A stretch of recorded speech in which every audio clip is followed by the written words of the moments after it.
Anyway, Yeah. we can start now if you want. So one thing that I think we forgot to do last time was your ship's experience. That's important. It is pretty important.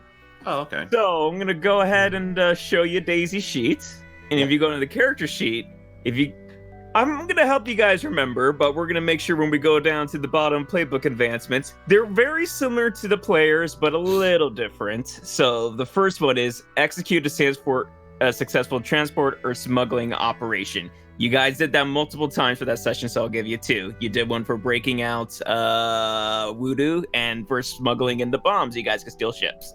Nice.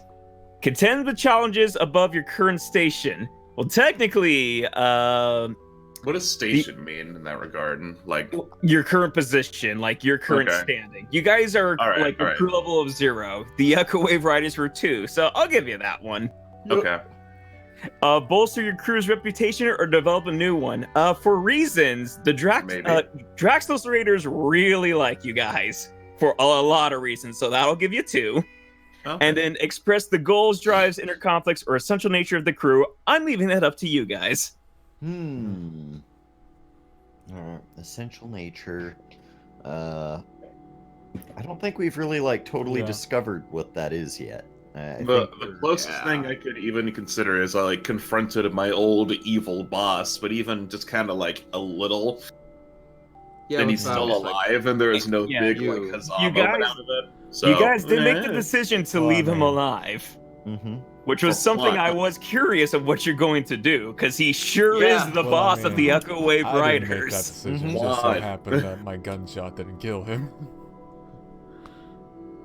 Yeah. Also, you were goo. It just so that's right. Can't help it. All right. Well, if you guys do not think that that's something we should address right now, that's still pretty good for staging your advancements. I guess the ship did participate in the mission as the kidnapping victim. As the hostage. Yeah, I sure did forget about the asset. That's weird. Oops. But it's alright. Hostage isn't on here, technically. But yeah, you guys, that was a very, very good... It wasn't your first mission, but for the first joint mission that kind of put your name on the face of the Procyon sector, it really was a very, very, very good mission to have. It definitely did bolster your reputation. Draxolators are really on your side, but there's also one other thing that we're going to reveal in a second. We're going to go through this list straight for how you handle downtimes. So first is payoff and upkeep. And Draxel, true to his word, sent 15 credits to the accounts addressed in Steele's name, because that was the information you guys provided. So what you guys are going to have to do is, let's go ahead and open up, why did I even close it? Daisy sheet.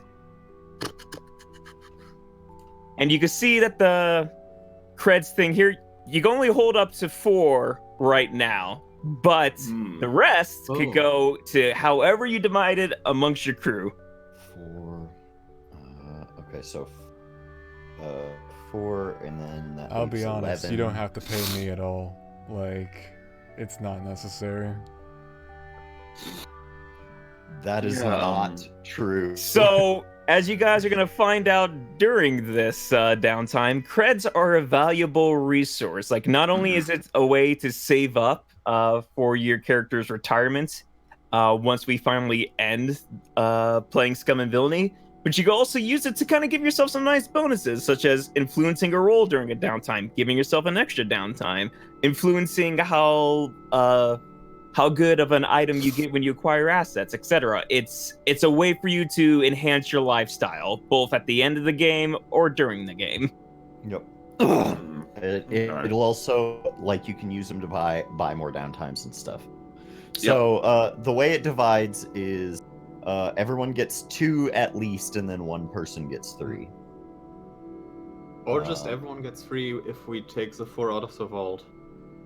No. We should keep some. Oh, we should keep some on the ship.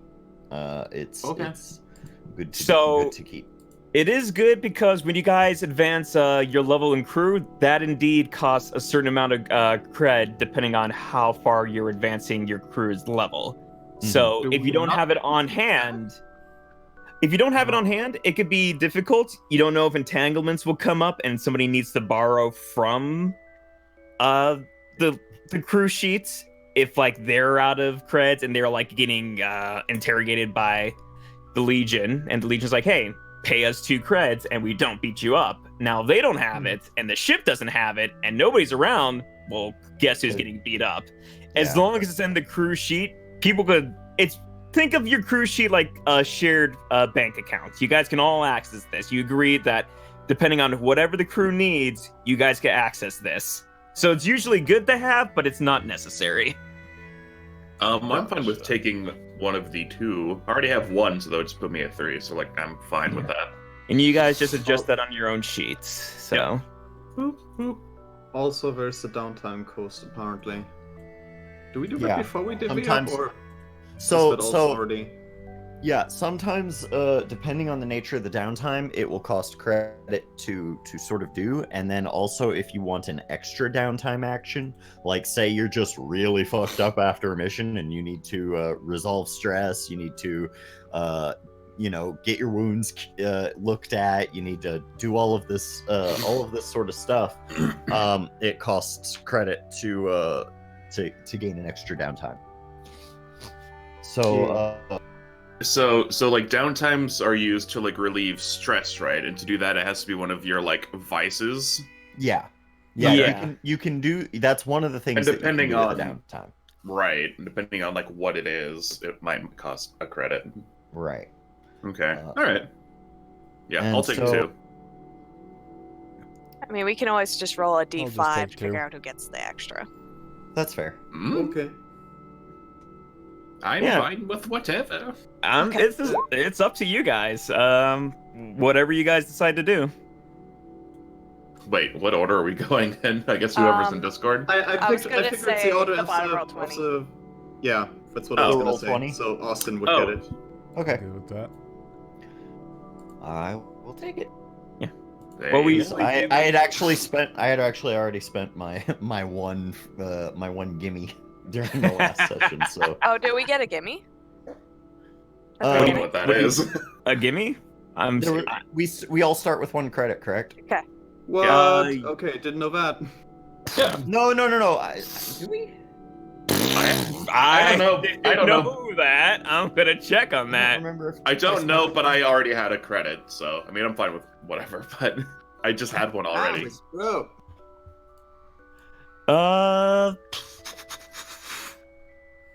Fuck it. Y'all get 1 free cred. Okay. I'm just gonna leave my sheet the way it was. I don't know.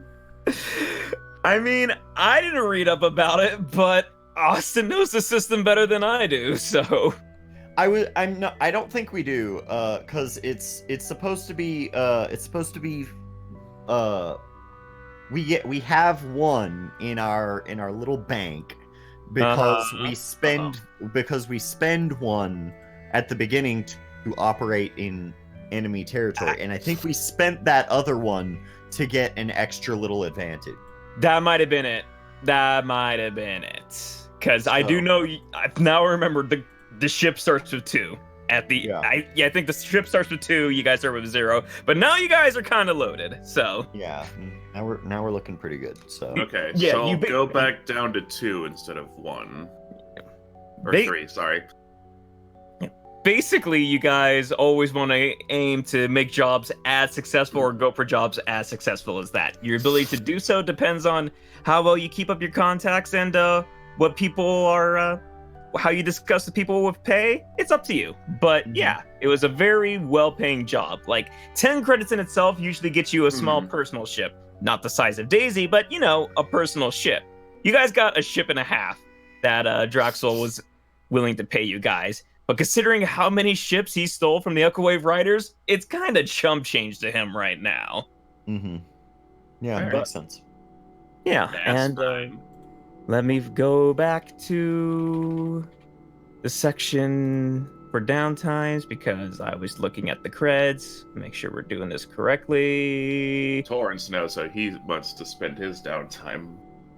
Yeah. Well, next thing we got to worry about is the upkeep of your ship. Mm-hmm. So after every single job, minus the other one, because I didn't really want to worry about it, is you have to decide if you're going to do any required maintenance on your ship. Because after a while, ship needs fuel, parts break down. You don't know what's kind of hazard's going to be ailing your ship from time to time.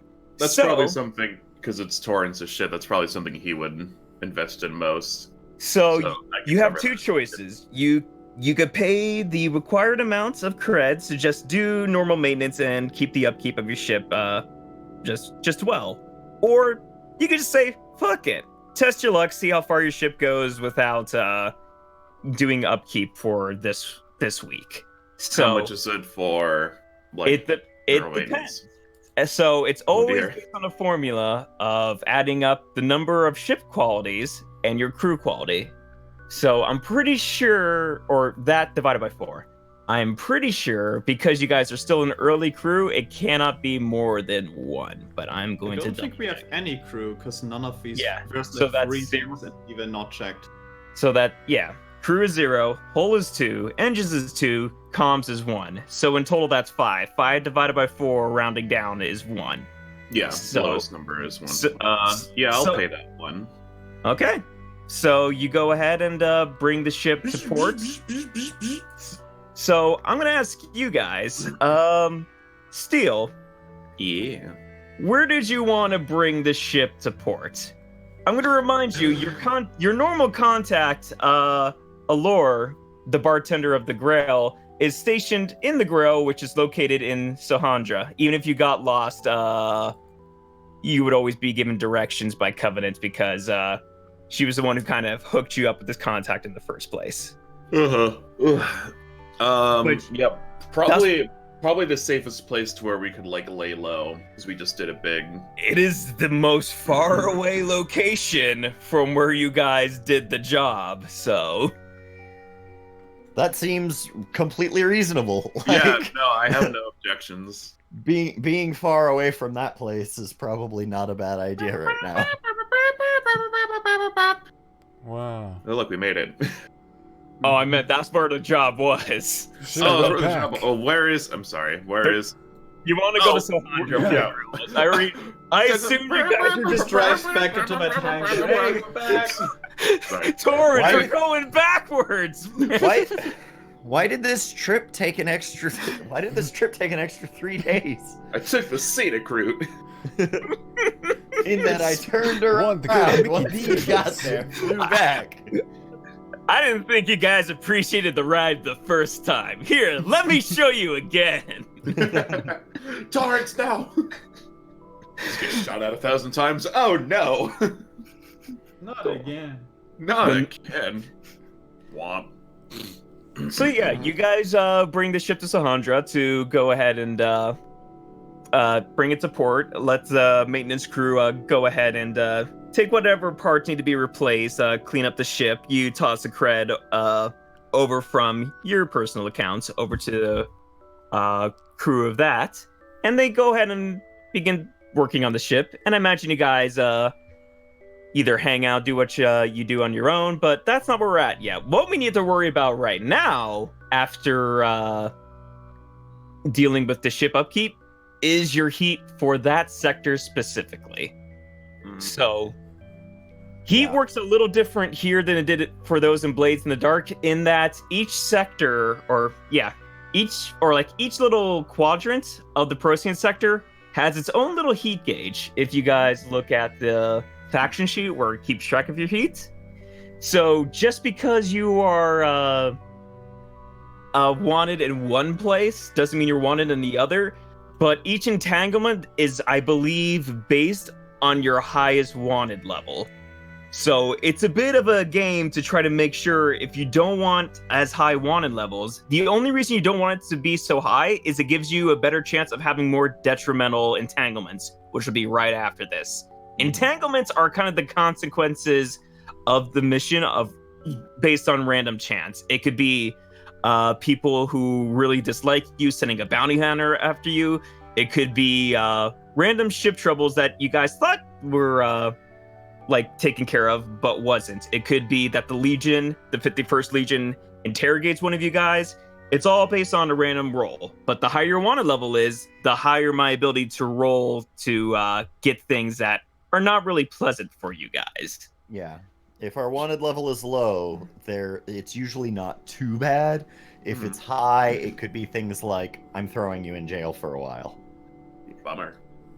But as you guys can kind of imagine, a job like the one you pulled of stealing so many ships from Nightfall definitely was very loud. It wasn't wild because it didn't disrupt the whole part of the sector, but it definitely was loud and chaotic and put some high exposure. There were just ships like illegally running out of Nightfall everywhere. The Legion was going mad for a dash. Oh yeah, people were getting shot. Things, bad stuff. Yeah, it was pretty nuts. Died. Yeah. Just you guys really just had an easy time escaping because you guys were one of the last to leave. The Legion didn't think that there was just going to be a straggler. So you guys kind of tiptoed your way back to Sohandra, just, making sure you avoid the watchful eyes of the Legion. So as default, that's 4 heat. And then there's a few extra modifiers. So 1 heat if it's a high profile, well-connected target or public use of artifacts. It wasn't a high-profile target in the sense of the whole sector. It was the Echo Wave Riders are still a meager crew, so we're gonna ignore that one. 2 heat if you killed any citizens, whether the crew did it, the killing or not. Bodies draw attention, massive property damage, or illegal weapon use. So it was something that Droxel didn't actually disclose, but that ion bomb he has. Highly illegal. So we'll give you 2 heat for that. Great. And then 3, damaging a hyperspace lane? No. So 6 heat. Thankfully we didn't do that.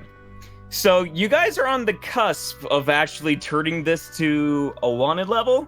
And like I said, when we roll entanglements, it's based on your highest wanted level, even if you are not currently in that part of the sector. So if you do any more jobs in Breck, or go back there, do anything like increase your heat there, you might want to lower your heat before taking a job in case you don't want to have yourselves on the radar of the Legion. Because never go to Breck again. that's also a possibility. You could just avoid it entirely. But there's also one last thing I'm gonna put onto you guys, because it's not exactly, well, it's technically an entanglement, but it's one I was gonna put on your own. So, as I'm sure you guys probably realize, the Echo Wave Riders did not really appreciate having most of their racing ships stolen, especially very easily in a joint effort from your crew and the Droxel Raiders. So if you guys go ahead and look back onto Daisy's sheet, I'm putting a clock. And I want you guys to go ahead and pay careful attention to this clock. Scary. Clock name. So scary. Clock name. Yeah. All right. Yeah. Did that show up? Yep. Yeah. Makes sense. Yeah. Yeah. So during the downtimes, just like as you guys have the ability to go ahead and start your own personal clocks, work on projects, relieve stress, do anything, every single notable crew is going to do the same.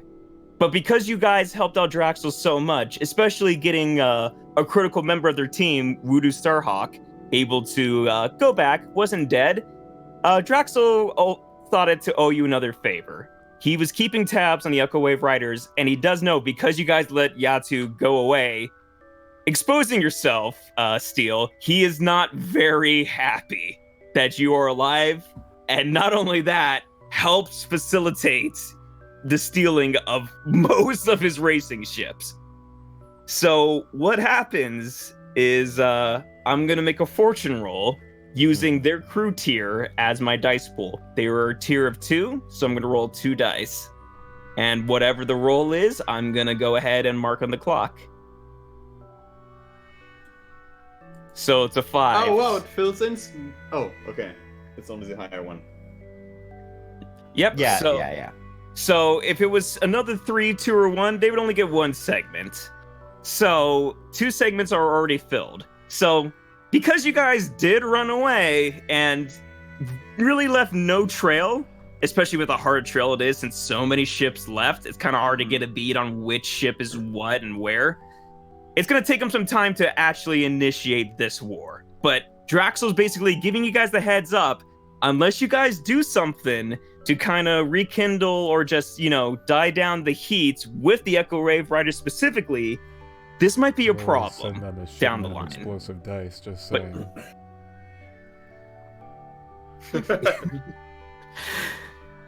I mean, actions are actions, and there's choices to be made. So you guys aren't immediately screwed, and it's gonna be some time. It's usually normal to see this kind of clock. It takes a while to actually go to war with somebody. They have to track you down. They have to amass how they're gonna keep up tensions with, making it not easy for you guys to get away, to not relax. Because the consequences of actually being at war is twofold. One, every job gets +1 heat, no matter what. And you only get 1 downtime activity instead of 2. I'm bringing this up now when you guys are doing your downtimes, so you guys see how valuable it is to have downtime actions and what losing them could possibly mean.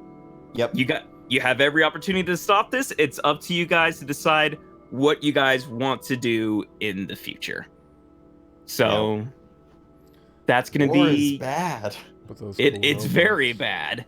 So the next thing we're going to do is entanglements. And like I said, it's the random events that kind of make it difficult for you guys to keep functioning. It's the consequence of doing dirty business. Mm-hmm. So basically, I'm going to roll off the wanted level table, and whatever it says is what happens. I'm going to ask you guys, do you guys want to know the results, or do you guys want that to be a secret? I want to get spooked. I'd love to know. You want to get spooked? Yeah. Gosh, yeah, I can close the book. So I'm gonna make this fortune roll in secret then. Okay. So let's see. And I'm gonna go and look back on the sheet and just make sure I understand what's going on. Y'all are fucked. Okay. I know exactly what I want this to be then. Okay. Yeah, I know exactly how I'm gonna make this entanglement work. Is there anything else before you guys can just have free reign? That's it? I have one question. Yeah. About how purchasing more modules for the ship works. Because I couldn't find a price when I looked up. I was especially interested in like a training module, because apparently that lets you advance faster at things. So that's on the page that it tells you to look at. There sure ain't a price. So that's something that I think it leaves up for the GM. I wasn't planning exactly for you wanting to spend money on a module, but it makes perfect sense. Usually this is out like maybe make it a job for the crew. I don't want to do that for like every module, because then every job's going to be upgrading your ship. And fair. And so we'll work it out this way. We will treat it as both one, acquiring an asset, because that's technically what this is going to be, and two, having to spend a certain amount of creds depending on who you talk to, how that conversation goes, and how much they want to charge you. Because I don't want to make it just like, these are the set prices. Like, maybe you guys find a good contact, and he charges you not only a fair price, maybe one that's undercut because he likes you. Or maybe the conversation doesn't go well. He notices that the demand is very high from you guys, and he wants to squeeze out all the creds he can. So we'll make that an acquire asset roll, and that one roll is going to encompass the conversation and the deal. The deal will not disappear; it will stay current, and it's just up to you if you want to take the deal, find someone else who will offer you a better price, or maybe press your luck and fail and find someone who even tries to rip you off even more. Does that sound cool to you, Neko? And everybody else? Mm-hmm. Yeah, it makes sense. Before we continue on, I just wanted to ask, would we add that guy who helped us out on the last job to our contacts for the ship? Yeah. Which guy specifically? Voodoo? Voodoo is most loyal to the Droxel Raiders, but considering the fact that you saved his life multiple times. To be fair, I was going to kill him if Avery didn't step in. I sure was gonna do that.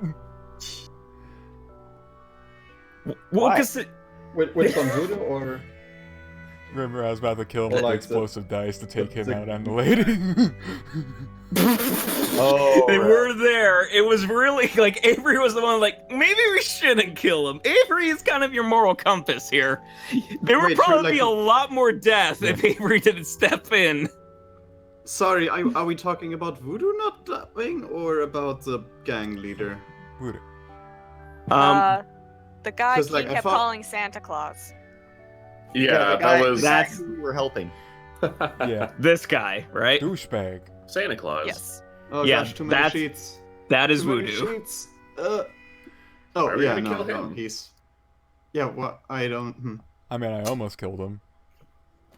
I'll put him on your sheet. Basically, if you ever need to get in contact with Droxel again, he's kind of left his calling card with his personal transponder number. You can no matter where you are in the sector, you can always now talk to the Droxel Raiders. Voodoo, or he'll specifically put Droxel on the line. Did he leave it on the ship, or did he hand it to Avery? Oh, he absolutely handed it to Avery. Whether you wanted it or not, you probably even dropped it on the ground of the ship and then somebody else picked up like, this might be a good thing to keep. All right, any other questions before I let you guys run wild? I think we're ready. Let's kill Voodoo. Let's kill him. Look at the start. Just everybody going off the rails. So, let's go ahead and just pick this. How about we do this? Because it's the first downtime, I'm not gonna randomly pick people unless we have to.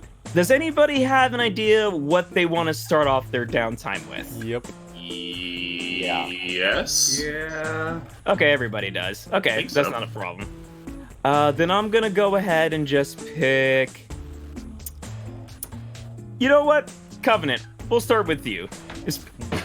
What's nice about you, Austin, is I can have you set an example. Yeah. All right. So, what is Covenant gonna do? You guys just landed in port in Sohandra. Steel turned over the ship to the dock workers, and you guys kind of have time to do whatever you want. Well, how does Covenant want to spend this time?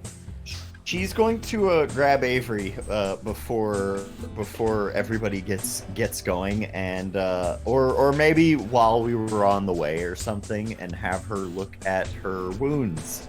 I've got both of my one harm slots filled, and I need to make those go away before I start getting too heavy into anything else.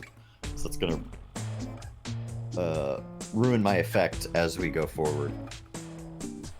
Okie dokie. So if you guys want to RP this at all, we'll just do this. Sure. And yeah, go ahead and just enjoy this time. This is the most amount of RP you guys are probably gonna get, so just have fun. Hey. Hello.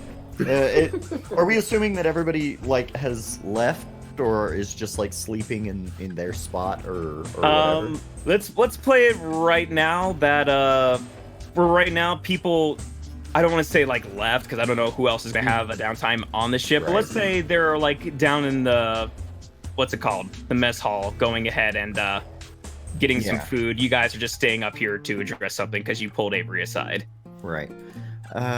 Hey. I was. This is a little awkward, but And she sort of gives Avery like a little bit of a smile and is like, I got shot during that whole scuffle. Eyebrows just go up. Oops. And well, you're a doctor, right? You finished your stuff?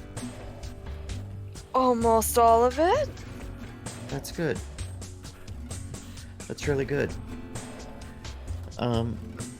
And so she's just like, yeah, no, she kind of pulls the sleeve up and shows a shoulder shot. Yeah, Avery's just kind of quietly working at it. And I believe I need to make do I make the roll or? So it's gonna be Avery who makes her role in Doctor. Right. And 4 and 2. Okay, good enough. So as a reminder, so long as you get treatment, all of your level 1 harms will disappear. And then you fill that clock to address any other wounds if you have any.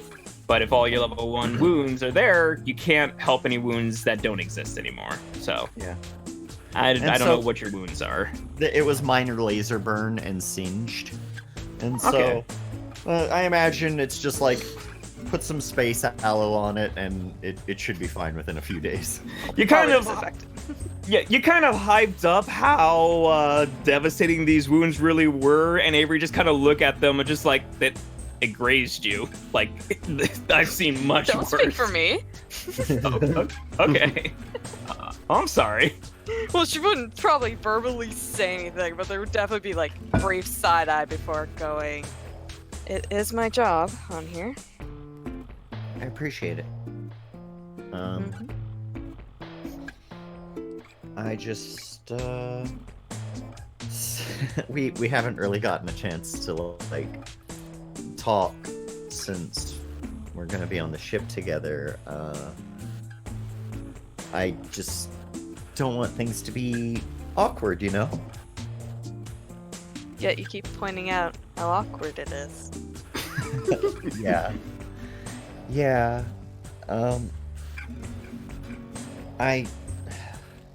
Yeah. Well, thanks for the checkup. I guess I'll see you later. And Yep. she sort of just like goes back downstairs and Don't get shot. gets some grow. I'll try. Gosh. Great. She's just Cut Covenant that just tension sort of with like Covenant just sort of like bonks herself in the head. I'll try not to get shot. Smooth. Cut this tension with the goddamn butter knife. Did you want to continue the scene downstairs with everybody else, Covenant, or you want to cut it there? I think cutting it there is suitable. Avery! Yes. What do you do? Are we actually on like a planet or something? You guys have touched down. People are working on this ship from the outside. It's basically when you guys want to leave. People are downstairs right now just getting some food. If you want to choose to leave now, you can. And downtimes usually take the course of over a week. So the place and time of where things happen and when is honestly up to you. So Time is a social construct. yeah. Actually, Avery, A t-shirt. on your personal transponder, you actually get a little message. Oh, do I now? Yeah. It shows up, and it says, "Message from the Draxel Raiders. We require your assistance after that last job. Many of our very talented are wounded, and we are in need of a very capable doctor. We know because of the ties between the two of us that you would be more than willing to help. Please respond when you can meet us. Can I use this as a way to indulge in my vice of obligation of healing in the slums? Okay. So this was technically supposed to be the entanglement of of cooperation is what I rolled, which means that a relationship that you guys have with somebody that's at least 2 or more requires a favor, and this favor was going to be specifically asking you to spend your downtime to treat them. Honestly, I think I played myself because I forgot that was your vice. Also, So, I have 7 stress. you know what? Then yeah. You think this like I was gonna do this anyway? So fuck yeah. it. I was going to the slums, but you guys also count. Everybody wins. So yeah, they offer to give you a personal transport to take you to where they have their wounded, and it would probably be like a day or 2 trip, and you would just be away. But this would be your downtime of treating people in the slums, because these people, he kind of lied a little bit in the message. It's not just the people from the last job. It's really people with other minor wounds, boo-boos that didn't really need a doctor, but they're just so like out of touch of medical knowledge. They don't know if something's infected or not. So it's like, we'll just have the doctor look at it anyway. Thanks, Voodoo, for talking me up. No worries. Did you want to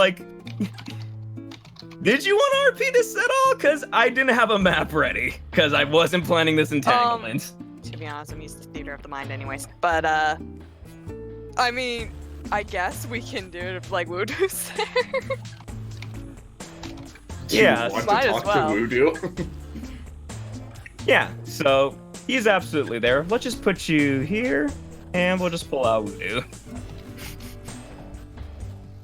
Reveal nameplate. There I love this image. Just chilling in space. Cool. It's nice for our first date to be in the great beyond. Did you know that time is a social construct? You Put that actually, on a t-shirt. you do see Voodoo walking up, and this was one that wasn't just like a misplaced call. He does look really fucked up. He does have a crutch cast across his arm.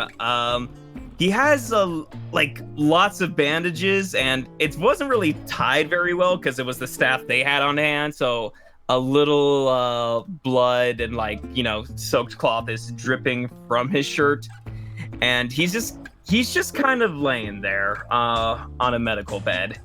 And then he sees you walk through the door, and then his face goes a little red, and then immediately rolls over to the other side of the bed, and you hear some mumbling coming from it over on his side of the room. You do see other patients that need to be attended to. And yeah, what do you do? Probably go up. Is there any actual staff there to start with, or?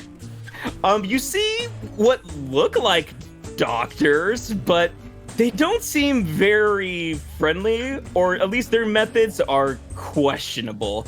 You do see, you hear from time to time people really just screaming in agony as one's like, all right, hold still, and just crack somebody's arm as if yeah, I'll just bend this bone back into shape. People who you honestly don't think know what they're doing. It's just gonna close her eyes for a couple seconds and put on a professional smile, and then just go to work on the worst, people who needed the most to the least, and it's probably gonna make Voodoo wait a little bit. Voodoo actually, from your judge, as I was describing, is in one of the worst shapes. He's definitely not the worst. There are people who are kind of on death's door. So yeah, it's go to work on the death's door people, and then move to him, and then probably do the people. It's you don't even need to be here. Why are you here? Okay. Yeah. So eventually, those people like, receive their achievements. There's a few that the people on staff, like, there's no help in saving them. We're just kind of leaving them to die. I'm just like, but you're able to just be like, really? And do what you need to do. And then eventually... Professional smile. Those bedside manners are not just for show. But eventually, you make it to Woodu's bed, and his face, again, lights up and kind of averts his eyes and just looks towards the wall and just like, oh, it was Avery, right? Fancy seeing you here. Didn't think you would be here, I guess. How are you? I'm doing all right. I'm more concerned about you at the moment. Yeah, this is nothing. Like, I'll walk this off in a week. Avery, you know he can't. No, you won't. Yeah.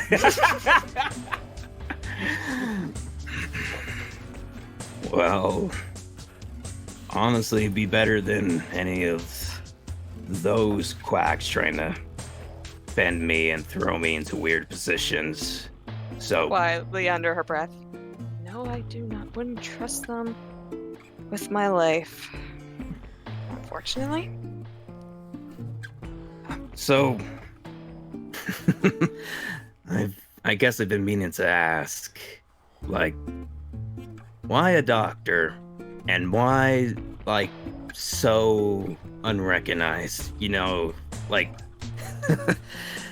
advancements in medicine are being made every single day, yet you're choosing to work in the underworld. What made you do that? She kind of blushes and turns away from him at this point and just goes, circumstances resulted in this. One of those. I mean, I want to say I'm the same, but no. Easy money, and I would think easy life, but not so easy injuries, as you can see. Only such thing of an easy life as those who live in luxury, as much as they'll tell you otherwise. But isn't that kind of the dream? We can't all be doing this forever. Eventually, one of us are just gonna walk out and just abandon everybody. Like, no offense to Droxler, but he's a little too wild, and that's kind of saying something. Like, you've seen me. Like, you're not really planning to stick with those guys. Like, are they your friends? They're friends enough for now. He kind of rolls back over on his bed, kind of darting his eyes like, that's not the answer I wanted, like under his breath, and then turns back. I mean, good to keep friendly faces around. I guess if it's all just business, it doesn't feel as fun, right? Yeah. I would like to one day return to my previous life, but that's probably not going to happen now that I'm sure I'm on some police list. And I technically don't have a doctor's license. That's news. I thought you were a reputable not to say you're not a reputable... I'll shut up now. I was 2 exams away. And then, well, shit hit the fan. As it does, I guess. Like, I mean, you were probably up in some university, right? What could have been so bad that you had to, like, run away from those exams? You were so close, right? You'll be surprised. Oh, I won't pry. Looks at gun on ways, continues. The gun just speaks up. This is real smooth. I could just cut the sexual tension with a knife, Avery. You can only hear this.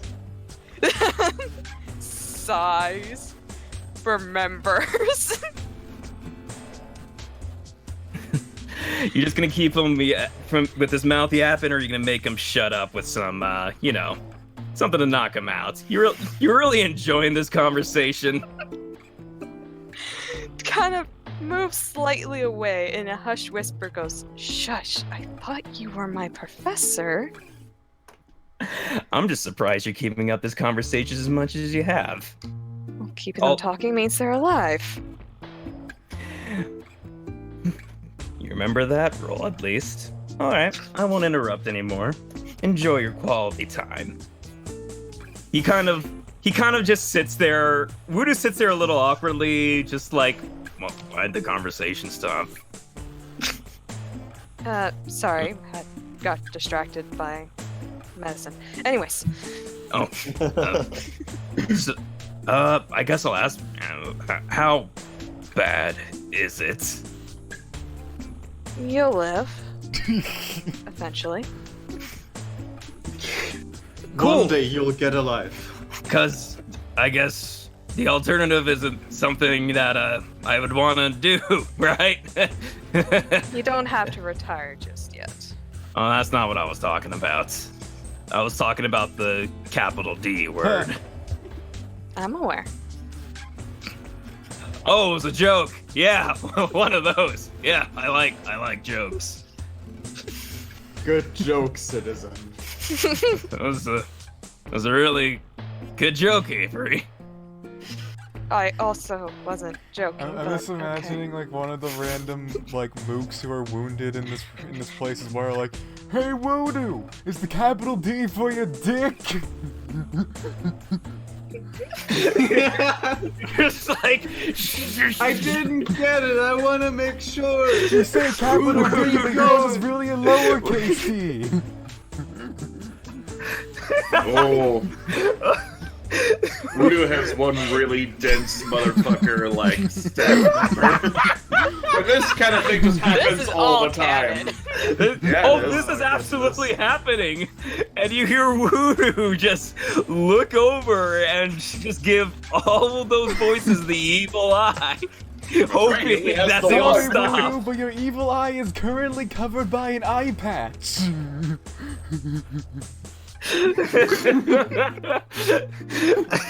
Guys, remember I'm the doctor in this place, right? Avery, can you please remove my eye patch so I may commence the evil eye to my underlings? Why do you have an eye patch to start with? It's because he wants to seal away his Sharingan.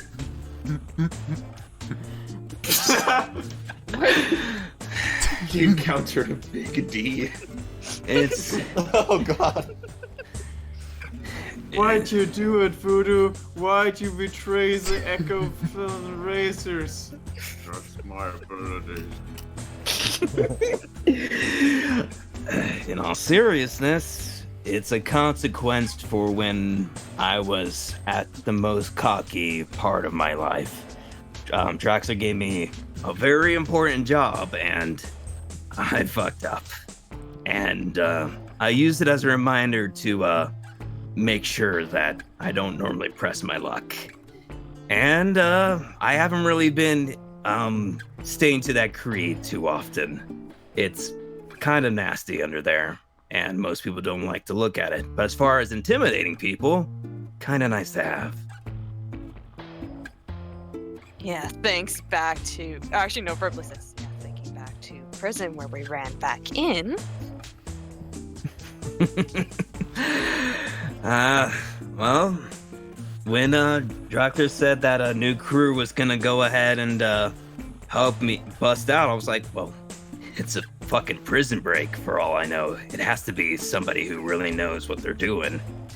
And then I didn't realize it was kind of one of your first major jobs. And then the next one was gonna be fucking stealing from the Echo Wave Riders out of all things. Gotta say. Might as well make a splash while we're at it. I mean, give it time. You guys are honestly gonna be the next big crew to reckon with, and Legion's gonna be on your ass, especially if you're not careful. But they'll be the always least careful. I mean, it's good. I was gonna say, they should be the least of your worries. I mean, Draxler gave you the heads up. The Echo Wave Riders aren't sitting on this. They're looking for you. So, and I'd rather not fuck with them over the Legion. The Legion might have the Guild under their thumb, but the Echo Wave Riders have ship that's hard to outrun. Don't let them run you in. I'll try not to. And she'll take a step back going, I think that's all I can do for today. No needles, no one of those pills, nothing? I mean, if you need painkillers, I'm sure we could find you some, but... Are they the ones that help you tune out all the racket that goes around here? As he looks over to the people making comments about his eye and his dick. Cause, I like to pretend I'm so tough, but, it's not more so the physical pain, but more of the annoyance that's around me. No, I fortunately do not have shut up idiot pills. I guess I'll try to pressure some of the other doctors, but you didn't make me ignore what's going on with my arm and leg, so... And they won't fall off now. I wish they kind of taught medicine around here like they did with you. No big need. No big need. One of the better schools, to be honest. I don't know if it's like some spell or some mystic, like, mumbo jumbo that's been going on, but not sure how talking to me has really helped. But I appreciate it. You hear Sergei reach up, and that's the secret. Even if you did nothing, just make sure they felt they did something. She'll just professional smile and then step away to not the person making comments. He is now last. Hey, Voodoo, did you ask for any of that Viagra? You know, for your dick. Hey, Voodoo, you're missing a leg. I think you could probably cut it off and replace your dick with it. It'd get more use. You don't have those 3 legs for nothing, wink wink. Hey, yo, Voodoo, penis. Penis. You know what? They're no longer on the list, but they're gonna get drugs that knock them out. They're all terrible. As you finish tending to everybody, Avery, go ahead and indulge in your vice. That's the lowest of the 3 things, right? There is a button under, or right over next to the traumas that says Indulge Vice. It will roll your lowest resistance, and whatever that roll is, 2. So you remove 2 stress. Great. I still have 5. I'm still stressed out. That's rough. Well, it's a good thing that you guys have extra downtimes. Yeah, you do have 2 downtimes, so... Let's go ahead and go to somebody else. Yeah. Odd. So, what do you do? This out? Is Covenant like coming down, or? I don't know. Going. Okay. Did you guys want to play that out? Yeah, it just depends on what J-Man's interested in doing, because like it's all sort of like the downtimes are all sort of like they're just individual scenes. They don't like they only sort of fit together nebulously as you need them to. What I was wanting to do was I was wanting to have Odd observe people at the docking port, just to I guess that's one of his vices, and I was hoping that somebody'd get pissed off at him.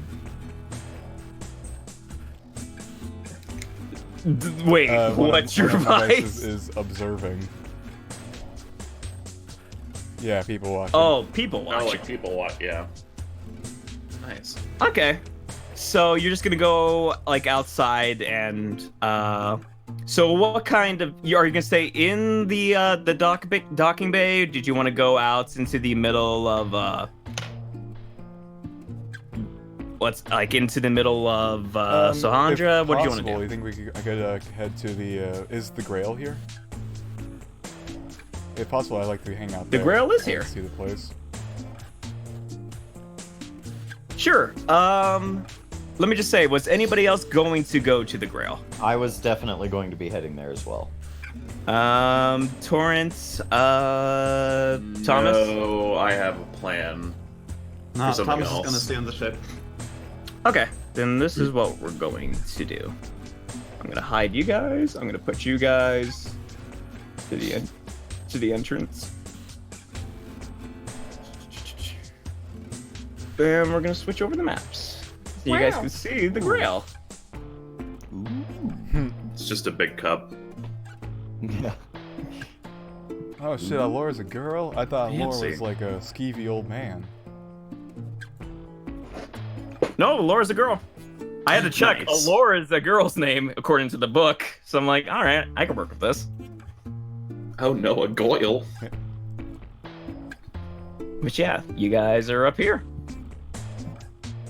All right. I'm going to the bar. You grab a table or do what Okay. you do. Odd takes a seat right here, and he is just staring down this fucking guy.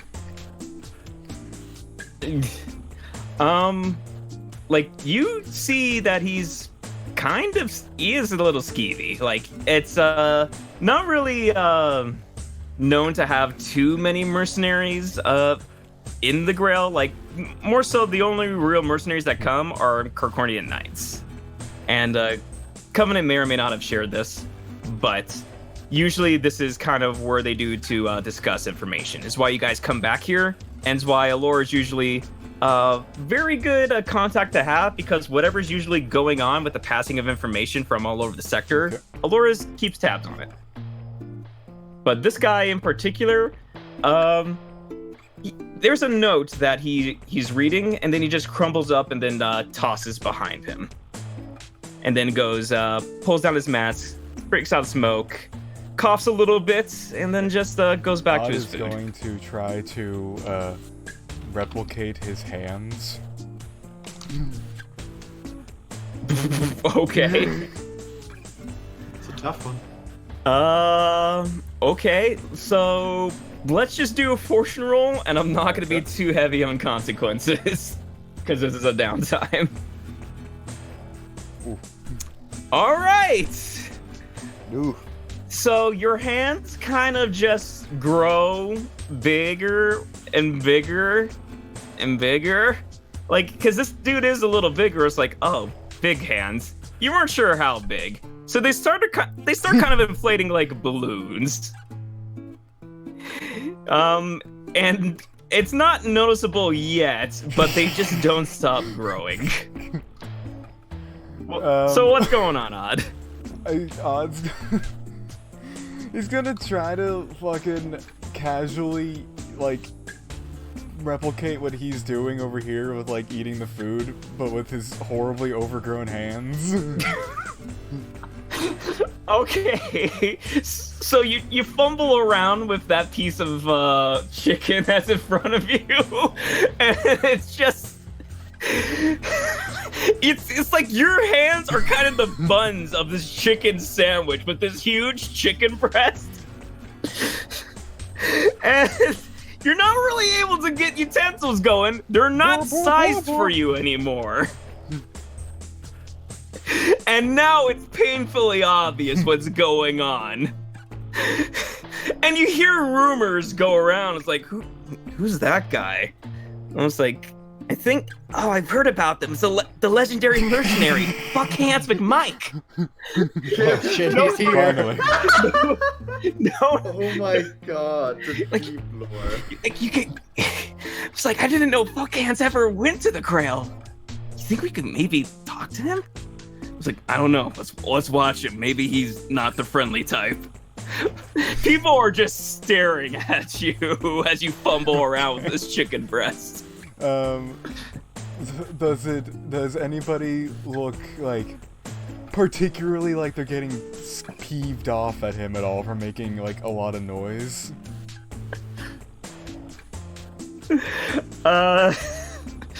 Not exactly. This one in particular is disturbed. These two are very curious and just watch you. Most everybody else just looks at you, but then goes back to their business. I'm gonna try to cause a bigger scene. I'm gonna be honest here. Okay. Can I try to? I'm gonna try to replicate this guy's hair.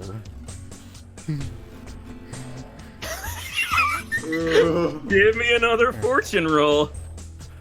Oh boy. So maybe it's something you should like. You're not really studying or doing anything to help. You know that roll sheet I gave you. So we're gonna go ahead and take that too.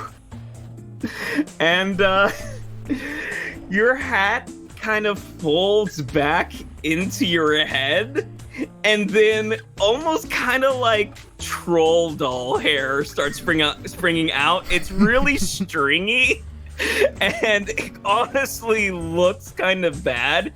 And then it kind of folds back, and it does actually look a lot like his hair, but it looks bad until he finally gets fed up. He sighs, puts out a cigarette, walks over and sits directly in front of you, and was like, "All right, okay, the fuck you think you're doing?" I was gonna really try to replicate his voice, but I'm not gonna roll for it because I have a bit here. Okay. Just try and enjoy my dinner, bub. Your dinner. You don't see anything wrong with playing with your food? I'm just poking around eating my food. Do you think this is I have a choice here?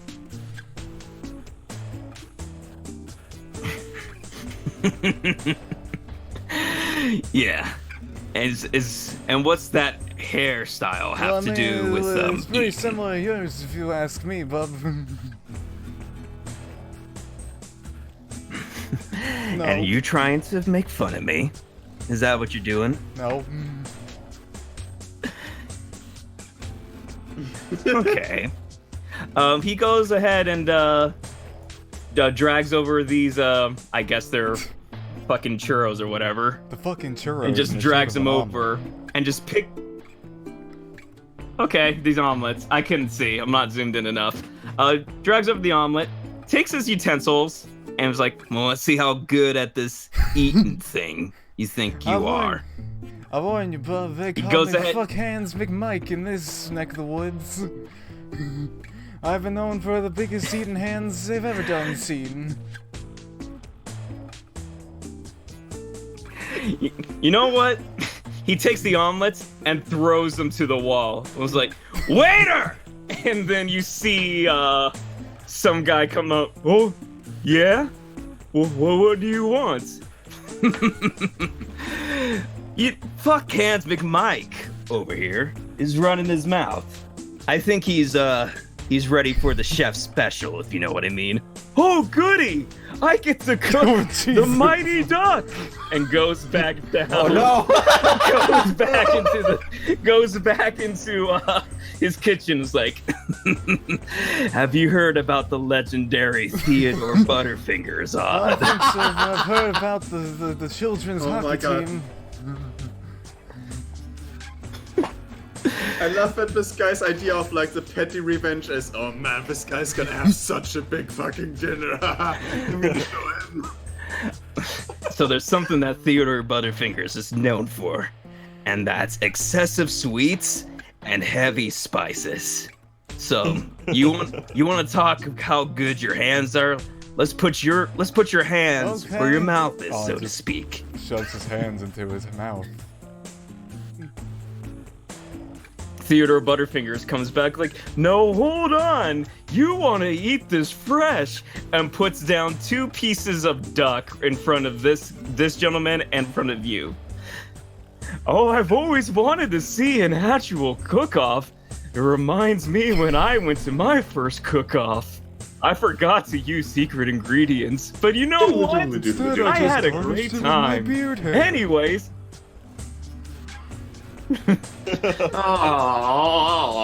Now I want a good old-fashioned eat-off. You guys go ahead and see who can finish that first. without throwing up. Don't worry, I'll clean it afterwards. It's okay. It's all part of the job.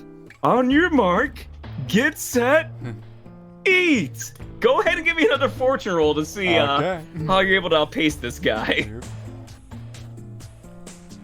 Can I say, like, Odd's mouth just gets abnormally fucking big.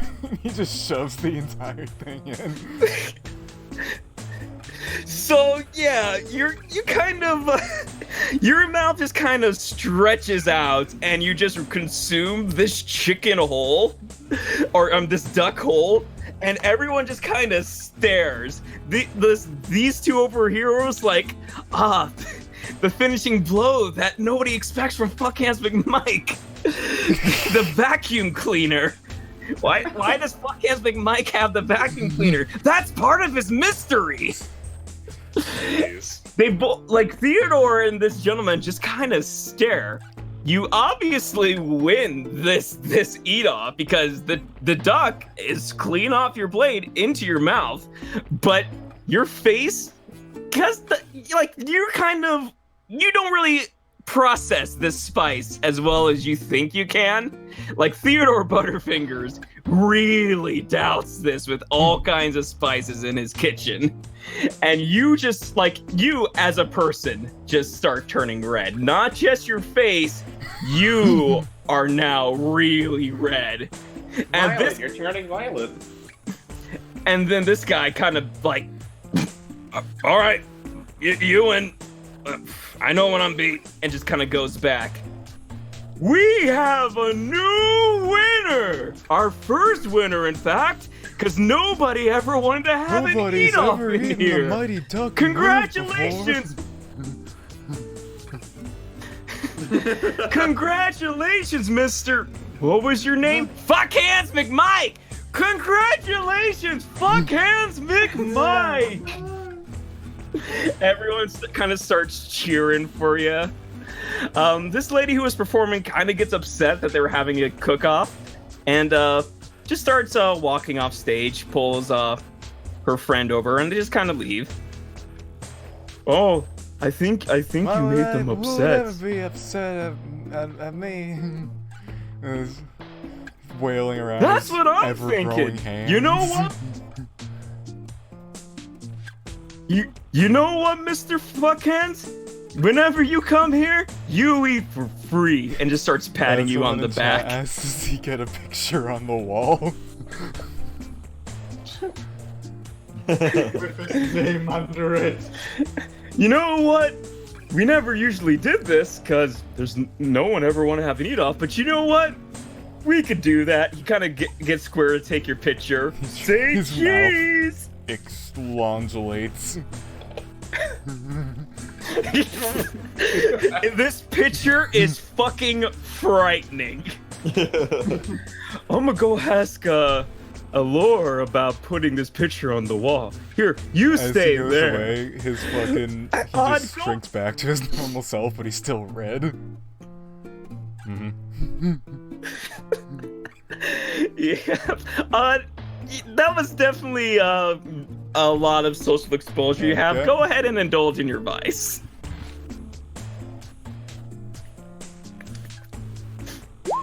Oh, not bad. Oh! Alright. So, for some reason, you feel you have a better understanding of the human condition.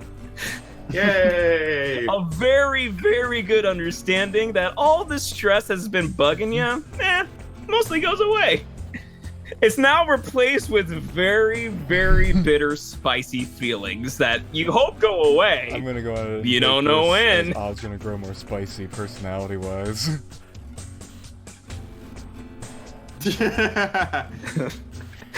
Very, very spicy. Let's see. We're gonna come back to this scene in particular. I want to give Keen and makes sense. Neko a chance to get out there next downtime. So let's go with Thomas. Oh, who? Thomas, Okay. what do you do? Okay. Yeah. Wait. Are we here? Are we in the ship? What's going on? Where do you want to be? It's up to you. Thomas is gonna still be on the ship. Okay. So, where on the ship do you want to be? Right now, the only moved my token, like right there. Okay, we're gonna go ahead and hide odd, and yeah. So you're just chilling up against the corner. Yeah, I figured just as Covenant is coming down the stairs. Okay, so this is back. Notice Vomit. So this will be back in time. So Covenant came down after that scene with Avery. I'll put odd back here, I guess. Yeah. You notice Thomas looking at the wall. He doesn't really notice you at first. He's stuck on a phone call. A very important phone call. Ooh. We're out of dodge for now. I think this is a good time to start preparing. Isolated. I want to be sure. And I need him not to know about me. It's been a cool 10 years, but let's not remind him. Do you know where he's based these days? That's fine, we have time. I'd rather go slow than risk him finding out. Come at the king. You best don't miss. Oh, hello, Covenant! How are ya? Hi. You doing something important? Oh, very. I'm keeping track on someone. I would like to start a personal project as my first downtime. Okay, yeah. I'd like to add a tracker. Sure. Well, the size of it's gonna depend on what action you're trying to complete. So, what are you trying to do? The action I'm trying to take is catch our king in a vulnerable spot. Okay, catch our king in a vulnerable.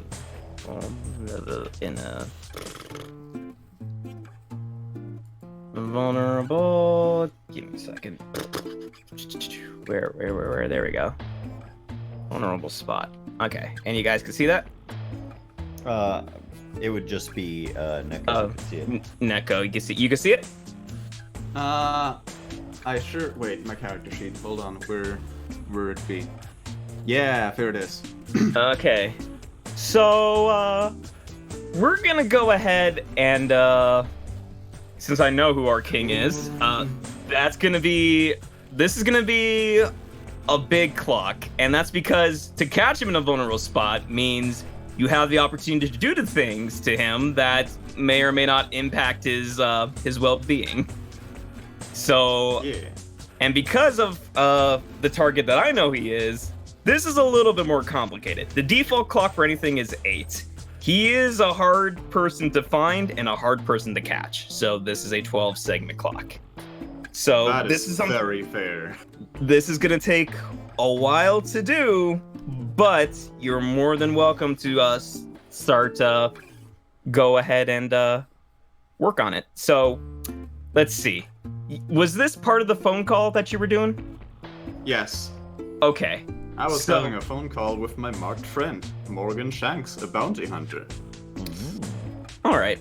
Well, so I'll give you some choices of what you can roll for this. Like, he's your friend, so Consort was on my mind, but Command seems to also make sense because you were really just directing orders of like, hey, you better find him, blah blah blah. So you were being a little stern with them. At least that's the tone I was getting.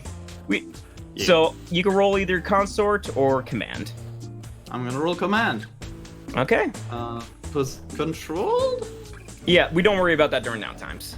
So you can put control it needs me to select something. Yeah, you could put whatever. We're just gonna make it control standard. Okay. All right. So Morgan Shanks sends you a text response and says, actually, things have been going really crazy because of some big spaceship escape that happened in the Breck sector. Don't know who was responsible for that, but it's kind of opened up a way to find him. Any information that travels in and out of Breck, I could definitely find. So I'll keep you posted. It seems like because of you guys' actions, it actually helped you indirectly with this, and Morgan Shanks is actually able to make some headway. It's not a lot of headway, but 2 of those clocks have been filled.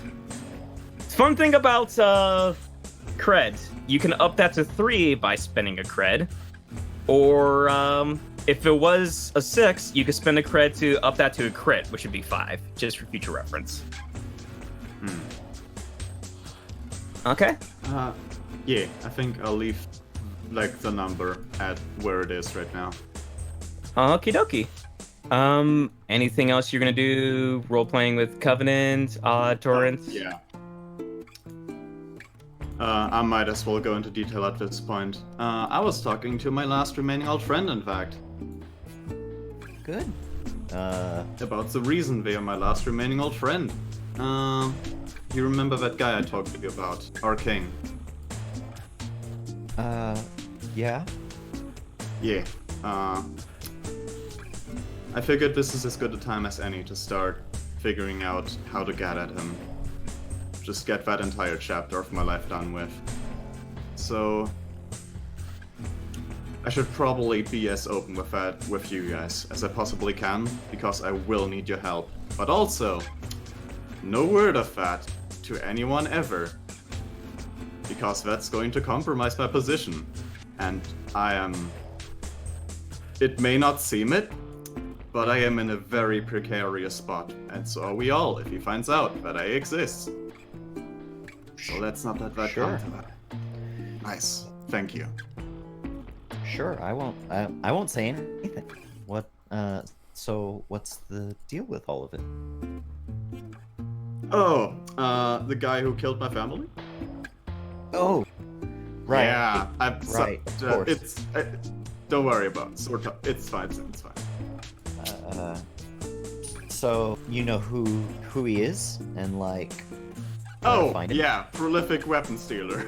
Mm-hmm. Yeah.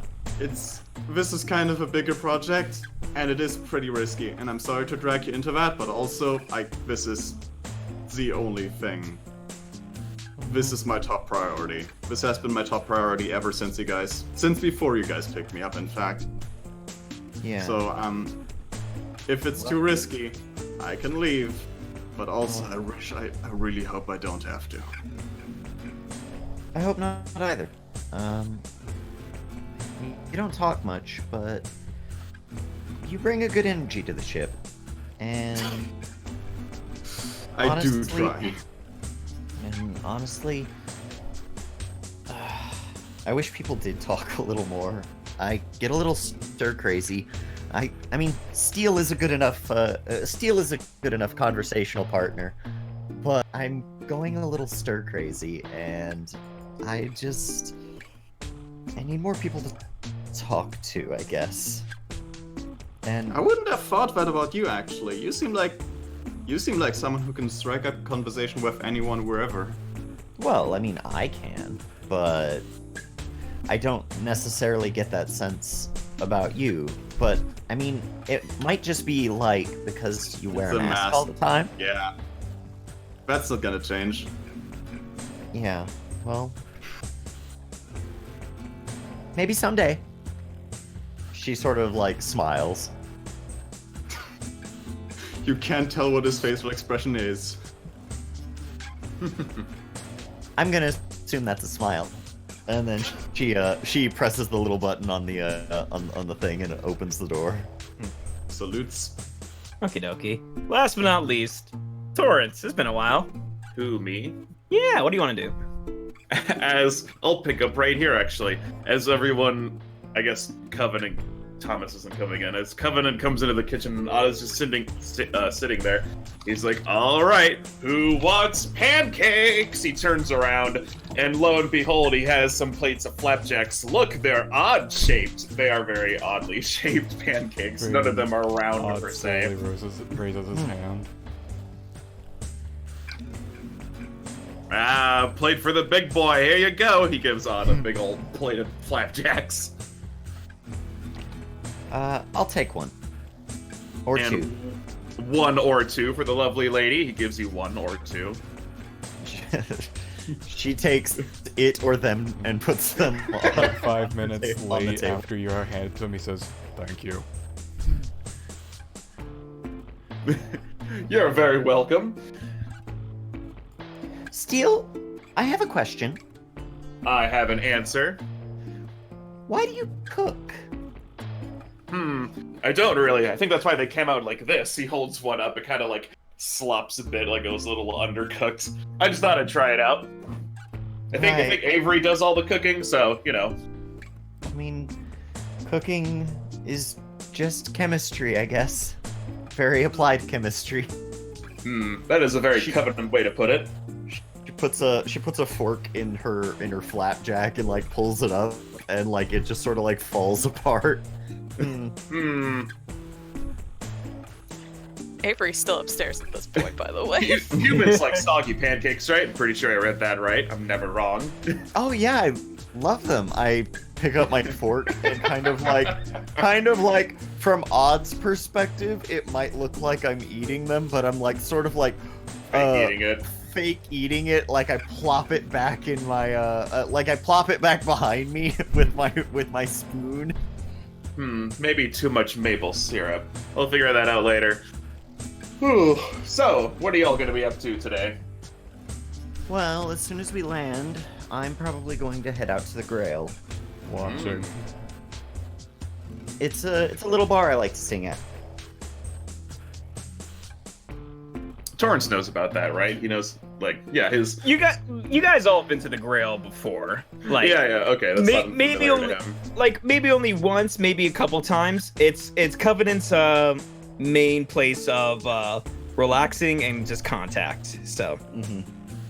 Oh yeah, do you plan on going there and singing today? Maybe. Depends. We'll see if they need anybody. All right. I might stop by. I've got a big list of plans today. Sure. Gonna take the ship into the garage. Yep. Gotta make sure it's all good and dandy. Make sure they don't ruin anything. Okay. Yeah, it's probably for the best anyway. I mean, who knows what those guys were doing to it while they had it in their possession. Yeah, we got a lot of people after us now, so you never know where they might have. He looks around, secret agents. Bugs and things. Thomas acts like a mock shocked, like stands on one leg, balances backwards, take a bit like, oh, I've been caught. There's a secret agent. Here, have some pancakes. He gives Thomas the one good pancake he managed to make. I believe but to him, it's all the same. Two people capable of actually eating. I mean, maybe?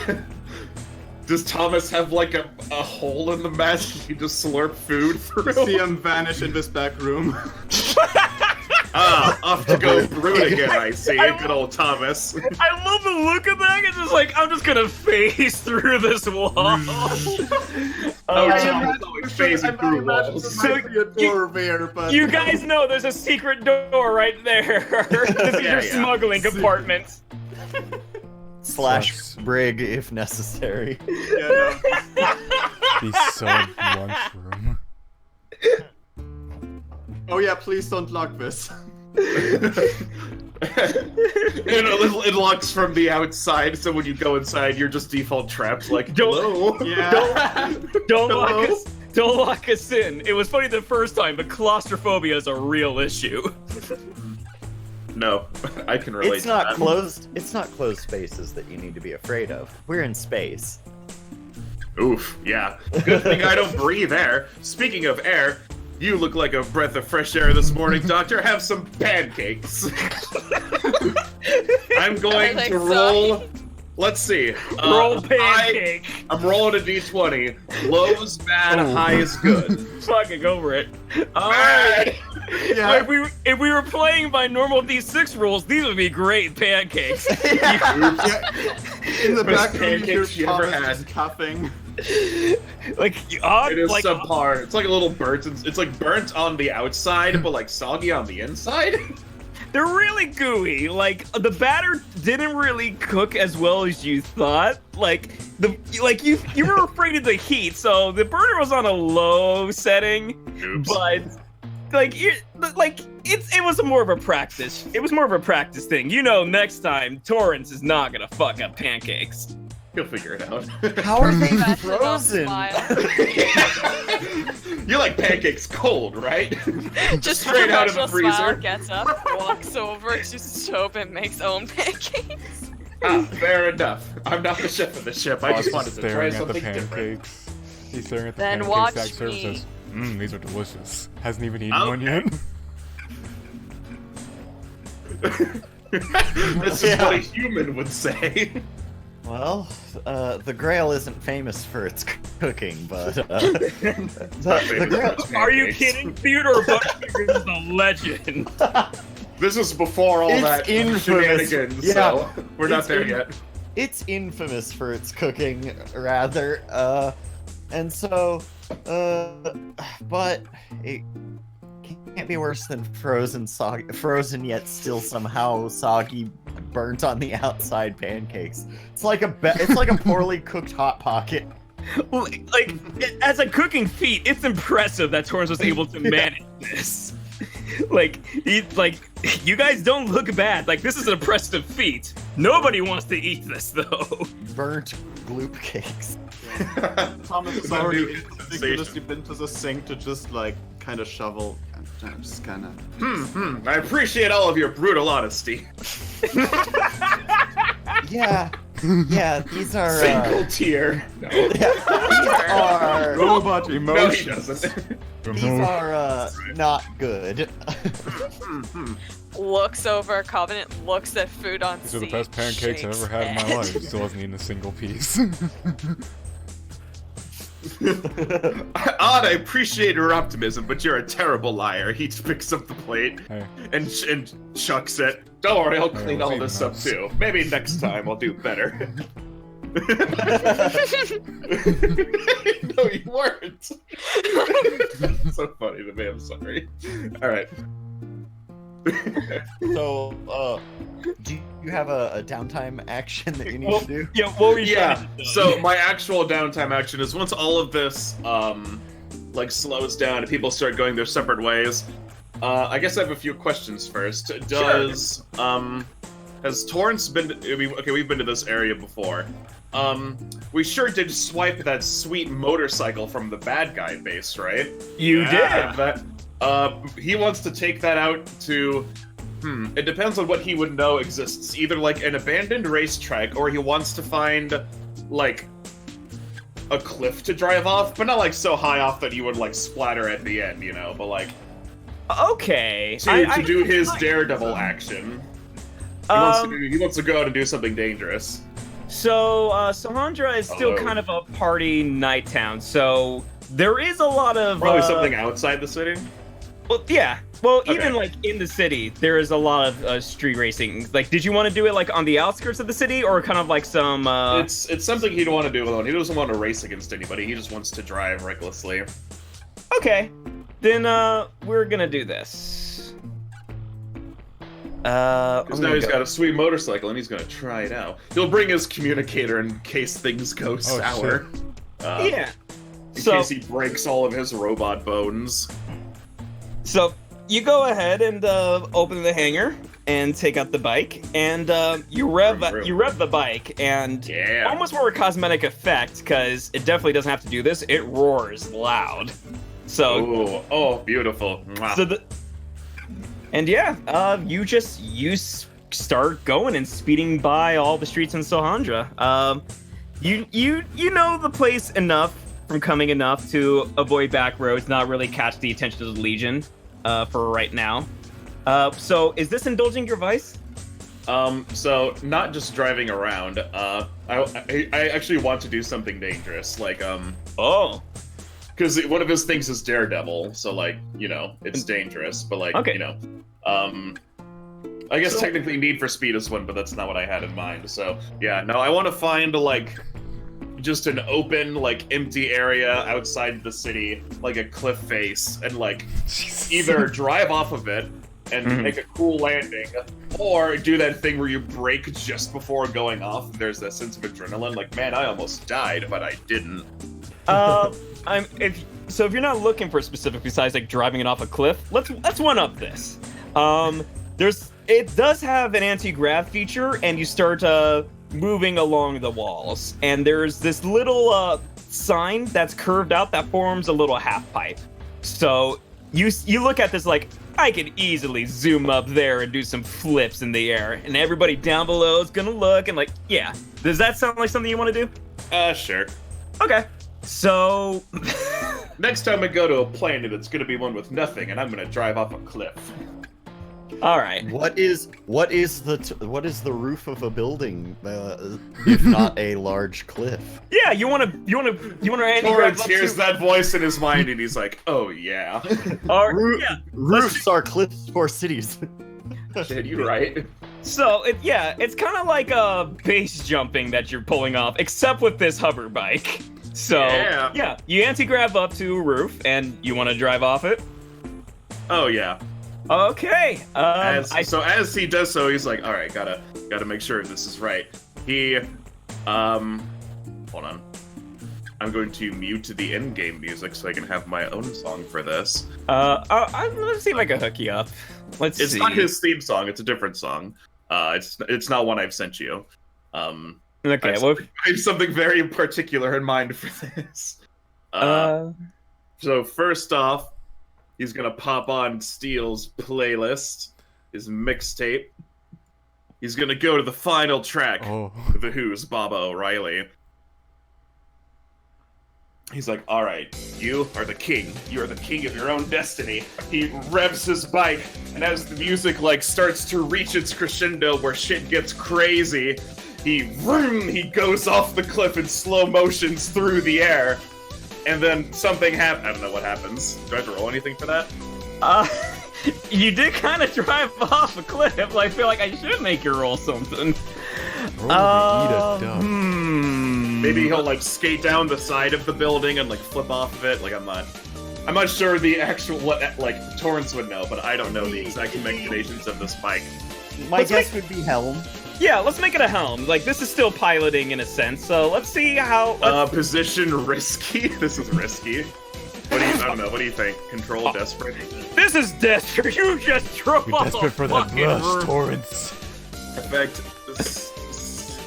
standard. Bonus dice, 0, I assume. Oh, damn. 6, 6, 5. Oh! You're a speed junkie. Hell yeah!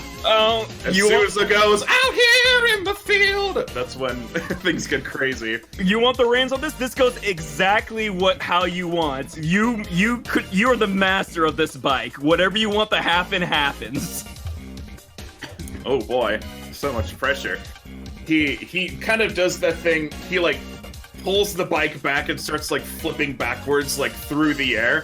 He lands on the side of the building, skids down it, just going in circles like crazy. Then he positions it to where he leaps off, flies across the street, sticks to another building, and finally makes his way down onto the street, just narrowly avoiding a bunch of oncoming traffic, and drives the other way. And his sunglasses come down over his eyes, and he's like, nice. Oh, nice. Okay. Nice. And I still don't know. Is this you getting your rush? Is this you indulging your vice? Yes, that is indulging my vice. You know that is doing some dangerous shit, and yeah. You know what? That was a crit. Take 2 bonus dice to indulging your vice. Oh, thank you. So that won't help. Nope. An indulgence is a single d6, and you lose the value of stress. So adding more dice could potentially have you overindulge. Overindulge. 1, 2, 3, 4, 5, 6. You will not. You will not overindulge. I'm not gonna let this fuck you on a crit. Okay. I want to reward that crit.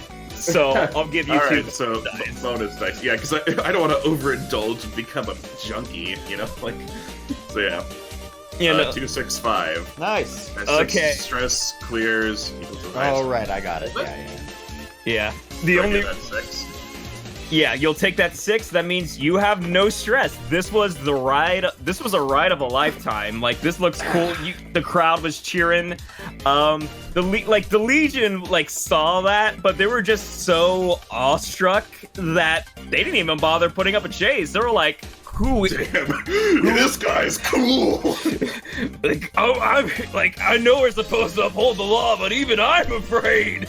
As he passes the cops, he does like a finger gun, and Drew speeds away. Yeah, time slows. All right, there's only one thing that'll make this day better. He pulls up the communicator and gives Covenant a call. Hello. Hey, doll, you better get to the Grail, because I'm ready for some singing. Hangs up. She hangs up and continues talking to Allure. Oh yeah. So anyway, at the Grail. Yeah, speaking of the Grail, so everything that happened with Odd and everything was at the same time. Let's cut this track and go back to the good friends track. I'm so glad that worked and they didn't eat shit. You just look at one in 2 ways, because this is how he is. Because you rolled Scum and Villainy episode 2. Steel fucking dies. Oops. You rolled a desperate, and so you do get a little experience. Yeah, don't forget mark experience and prowess. Where do I? So I just it's on prowess. Do I just add another bar to it? Yep. And okay, then so it's whenever full now. So what do I do with that? So you cash that in for another an arrow. Okay, we'll do that later. Yeah, we'll do that at the end. Tally that at the end. Cool. Yeah, Nice. Congratulations. Thank you. And yeah, anyways, you make your way in, but right now, we're gonna focus on Covenant talking to Allure. But right before Butterfinger's like, oh, Miss Allure, you won't believe what happened. I know what happened. You saw? Yeah! I'm surprised anyone ate your cooking, Butterfingers. Me too! Anyways, to commemorate this, can I put his picture on the wall? If that makes you happy, Theodore, go right ahead. It's probably scare out the riffraffs that we don't even want here anyway. He's absolutely... That's something you want to look at every day. He's absolutely frightening. Is he a friend of yours, Covenant? No, I never met him. Good. That one? No. I would recommend staying away from him for every single reason. No, we just happened to cross the street at the same time. You guys are just being too judgy. On Dark Knights, you get, Anyways, I'm gonna Dark go. Knights, criminals of the lowest caliber hear the name Fuck Hands McMike whispered into their ear and mysteriously go missing.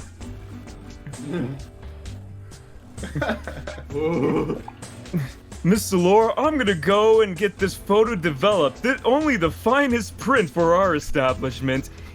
Nobody's gonna need food right now. They absolutely will, Mr. Butterfingers. Bye! We're developing food. We're developing photography at this I'm point. gonna replace the sign outside. With Odd's face. We're gonna call the establishment Fuck Hands McMike. Yep, and he just walks out before like, hey, nice jacket! And just walks out. All right. Ring, ring, ring, ring, ring, ring. Oh, I've got a call. 1 second. Click, opens. Hey, you better be seeing it at the place. What? What? Hangs up. Was that steel? Okay, whatever. Click. Hang up. It sounded like steel, but I couldn't hear. It sounded like he was like flying really fast, and there was a bunch of wind or something. I don't know. All right, so, I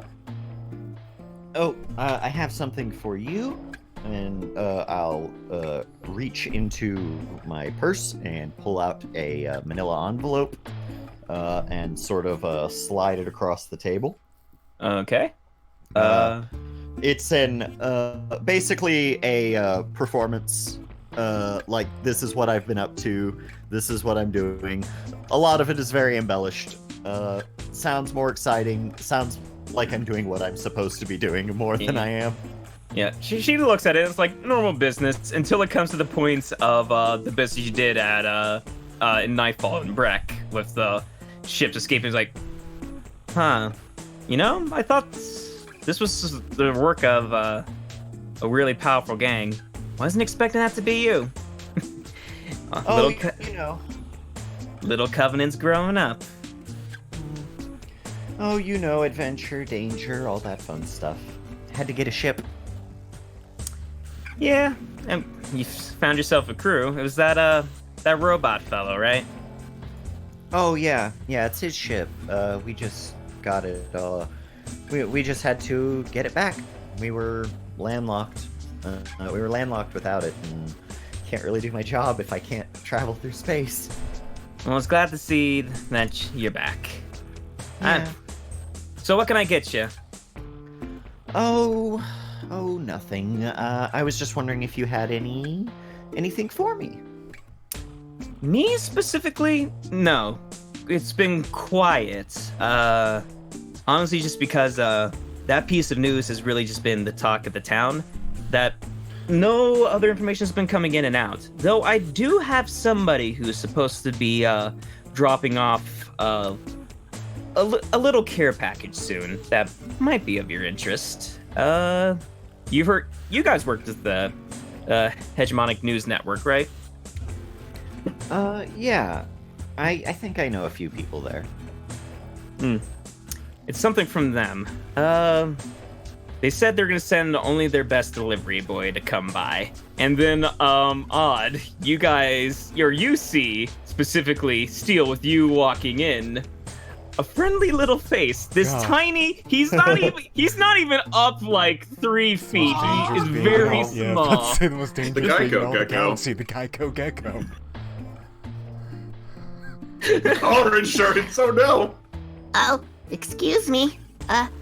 Do you know where the, Miss Allure is? So, Torrance isn't, like, trying to be a dick, but there are a few things into effect as he walks through the door. One, his sunglasses are down in this dark nightclub, so he might not be able to see super well. Second, he's jamming to music that no one else can hear, and he's doing, like, a cool guy walk, kind of like the beginning of Guardians of the Galaxy, where he's just shimmying, like, to the music as he goes to, like, do cool shit. So he probably doesn't notice this little guy right off the bat. Oh, he is very, very unnoticeable. Yeah, Torrance, like, skiddly-doo bops past. He sees Oddbo in his glowing red monstrous form, and it takes him out of his afterglow for just a minute, and he's like, Odd whoa. fucking just shrinks back down Hey. to his normal self. Goes, hey, Torrance. Oh, hey, Odd. Did my pancakes do that? Are you alright? Yeah, that's I sure haven't. Oh. Turns out spicy. Maybe you shouldn't eat those again. I wouldn't know. I've got no tongue, see? He opens his mouth, there is no tongue. Hello? Oh. Hey, he puts up his sunglasses. He kneels down to be eye level with this tiny friend. Hi. What can we do for you, stranger? So, I guess I should introduce myself. My name is Uzu. God damn it, Martin. My name is And I represent the good reporting of the Hegemonic News Network. I think I said it right. I don't think you did, but I don't know anything, so that's fine. He pats him on the head. Yeah, I'm supposed to drop off a package to Miss Allure. You know where she is. Probably over that away. I shoot lasers at the direction. Okay. Pew! It's like a laser pointer. It doesn't do damage, but like if there's any cats around, they'd be going crazy. Oh, you shoot the eyes, and Uksu follows them, like skitters on all fours, like, Oh, it's pretty. and just starts running over there. Way to go. Man, he is cute. Do you ever think about adopting? Not with What's me, that? but just in general. Never mind. I think we adopted. I don't think Odd. we're there as far as people learning yet. Heck, I'm not even a people. Cut over to. Aww. Trying to get on the stool.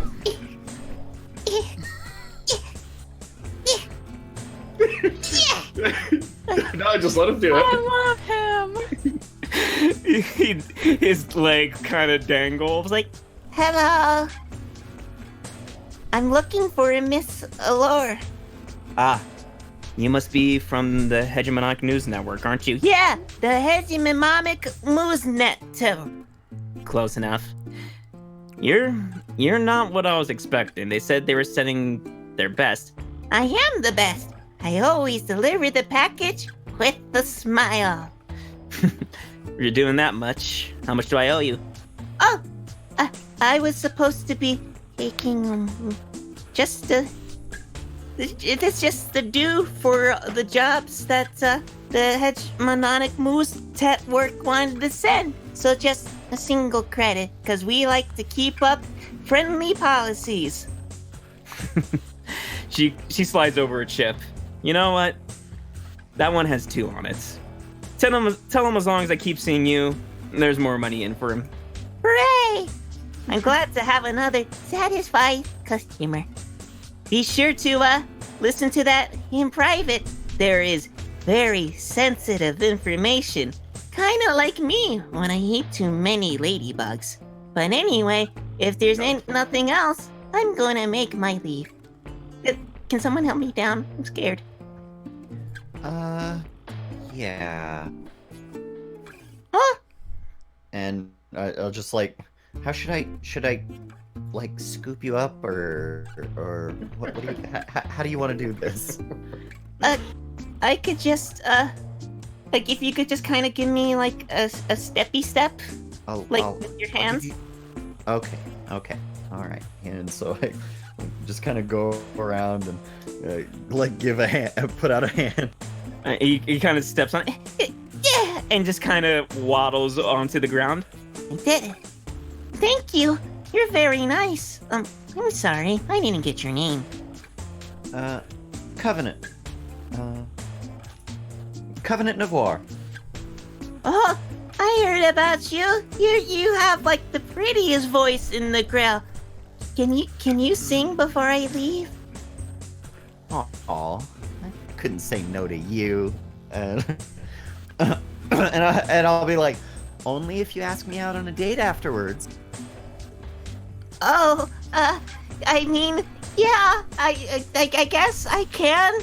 He starts, like, his whole body starts turning red, like, odd, but it's more so something he's actually purposely doing. Or not purposely doing, but his embarrassment is easy for anyone to see. Oh, you got it. No. Allure, anybody using the stage? Christine was about to, get off. That whole eat out was kind of bugging her, so... Alright, do you have a piano player? Oh, you know what? I'm actually pretty good on the piano. Maybe it could be a duet. And instead of going, like, on a date afterwards, this could be a first date. Oh, you are too cute. You I got it. Hooray! Do we just... and she's like, wait a minute. How does he play piano? Can he reach all of the keys? He step dances. Promise? Alright, well, we're gonna see how this goes. I mean, promise you won't laugh? People kind of laugh when I play piano. No, I won't laugh. What songs do you know? I know some classic jazz. I also know, new space age, rocking piano. It's, something that really only I try to play. But whatever you like to sing, I don't know your songs. That's okay. Let's see. Let's do a classic. Void in Your Heart. Oh, I know that one. Like the back of. Okay, so you remember when I said that? That to not laugh. So I kind of. He turns sideways, and his tail reaches over, and then he sticks out his tongue, and then kind of just play from both sides of the piano. It's his tail and his tongue. Ta-da! All right. Go for it. And so, yeah, I'm gonna go ahead and sing. I will start singing for the crowd, and I mean, I, Austin, am not going to sing, but you know how it goes. Yeah. Imagination. Yeah, and the crowd starts focusing their attention back in, and you actually see a face peek behind from the crowd, or not from the crowd, from the curtain, while you guys are performing, and then you hear a slight huff, and then the face disappears. It only distracts you for a brief second, but doesn't impact your performance in any way. Mm-hmm. Eventually, when the song is over, like, there's a rousing applause, because it has been a while since you sang, correct? Yeah, I don't. It's not something like. It's not something I need to do. Like, it's just something that I think helps the image that I have for myself.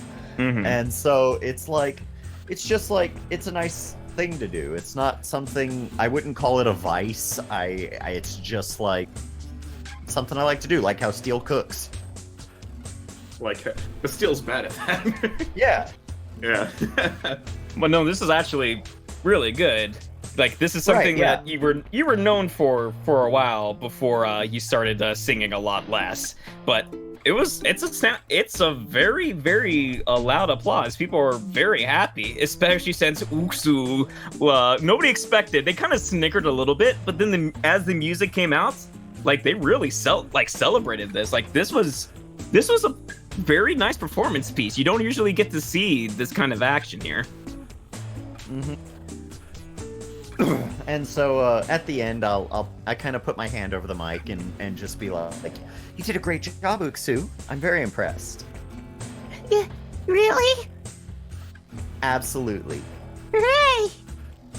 You know, I wasn't supposed to tell this because there's sensitive information, but there's something really important that the hegemonic Poos Pepper wanted to have somebody do. Do you happen to do espionage work? Why Did would you you say- think that?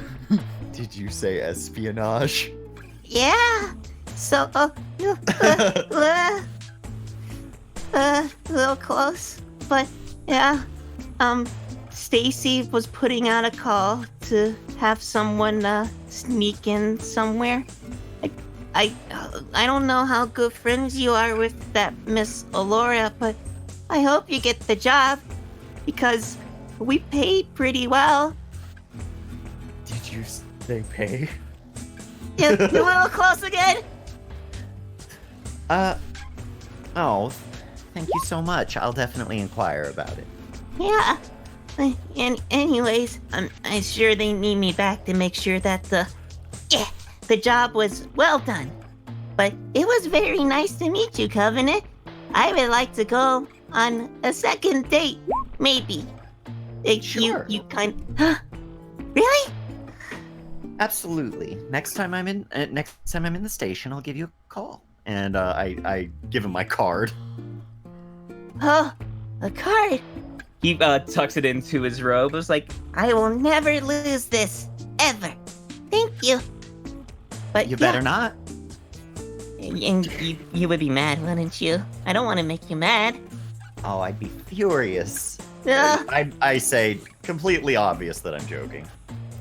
it's not obvious to Uksu. Yeah. He's very nervous. Like, Yeah, I'll make sure I don't. Anyways, I should get going. But thank you. That your voice is beautiful. I'm glad I finally got to hear it in person. Bye. Bye-bye. And I just give him a little wave. So, as far as relieving stress goes, I think putting in my report so that I don't feel like a useless piece of shit to the people, to the Concordiate Knights, is sort of like the thing that I'm doing to relieve stress. sure. If you want to go ahead and indulge. You got it.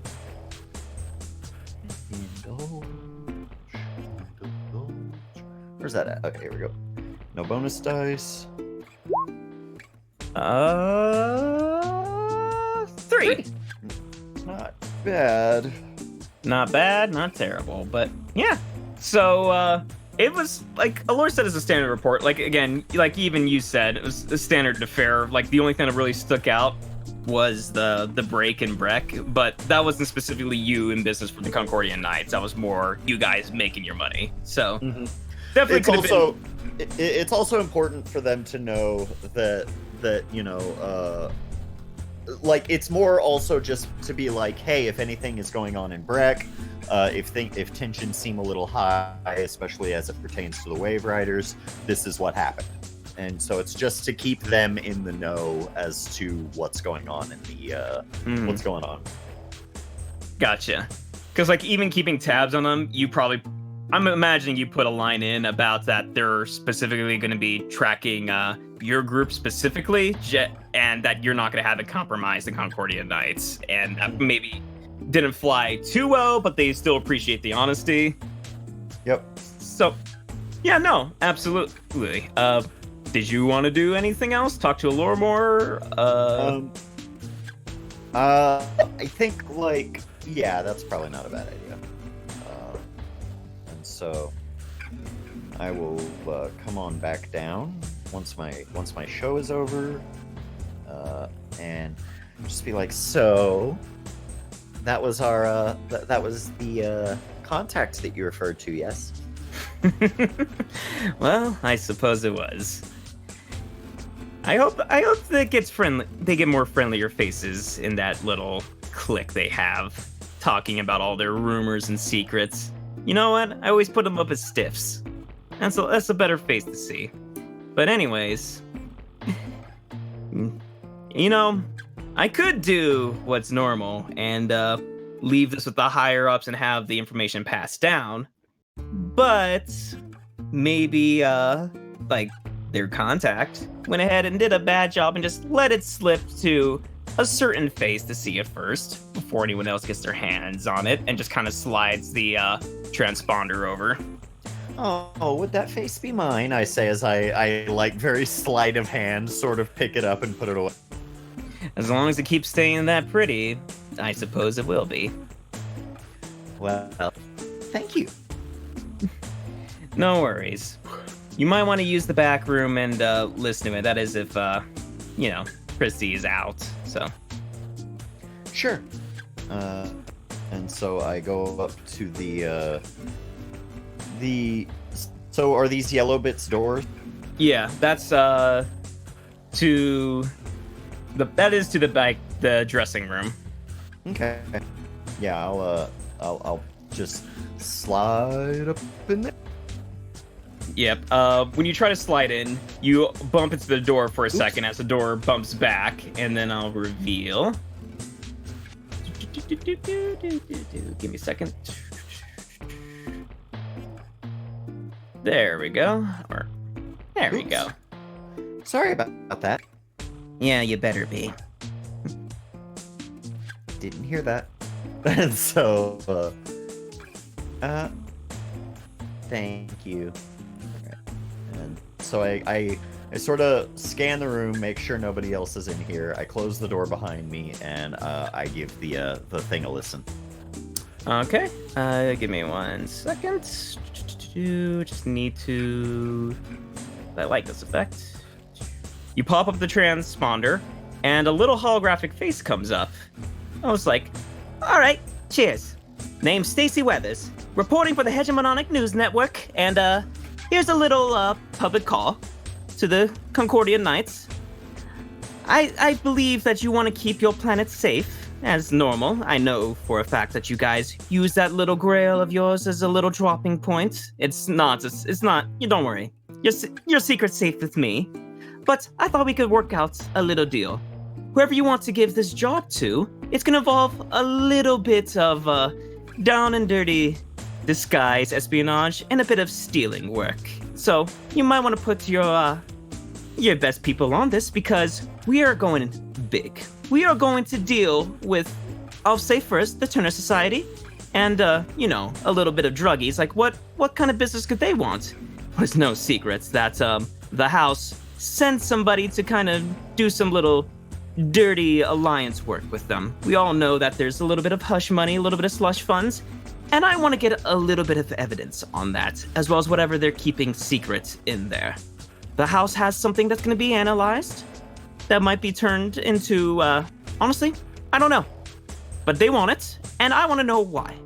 So, why don't you go ahead, send a small little team to sneak in there and record whatever is going on.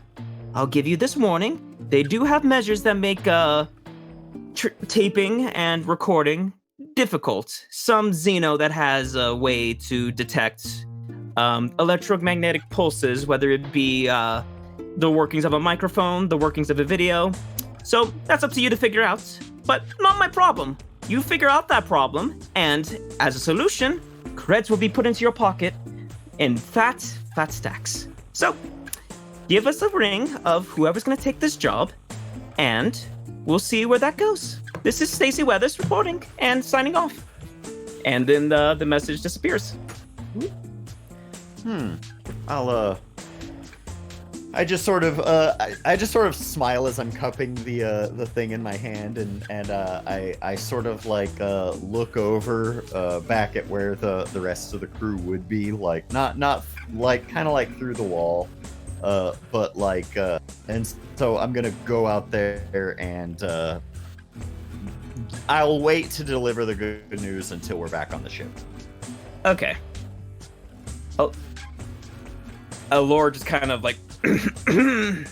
I do need a package back. Oh, of course. Here you go. Was that to your interest, at least? Absolutely. How many messages are on it? Just one? Was there another one? Usually there's more, like all the jobs. Because she'd have gone through all of the messages. I just assumed there'd be one. Yeah, so there's only just one, huh? Tell you what. However this is paying, I need to keep this hush with the higher-ups. Because if I let them know that, oh, it was just a false alarm, no big messages, even though I know there's supposed to be a drop-off, there's gonna be some problems.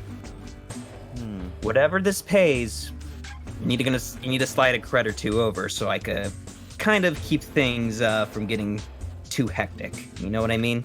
Did it say how much it paid? No, it just said fat stacks.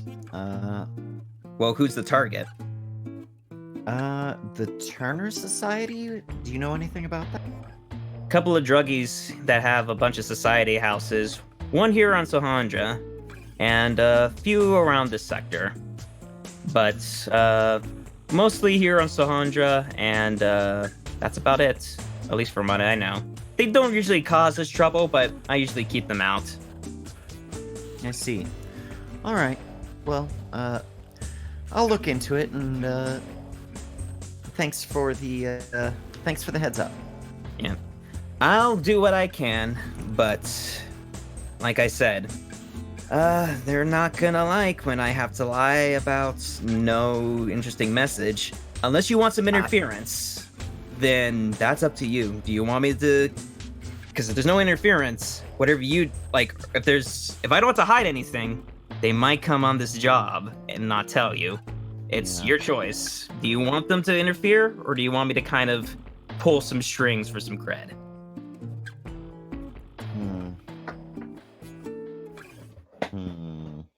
No, it's probably better that they don't interfere.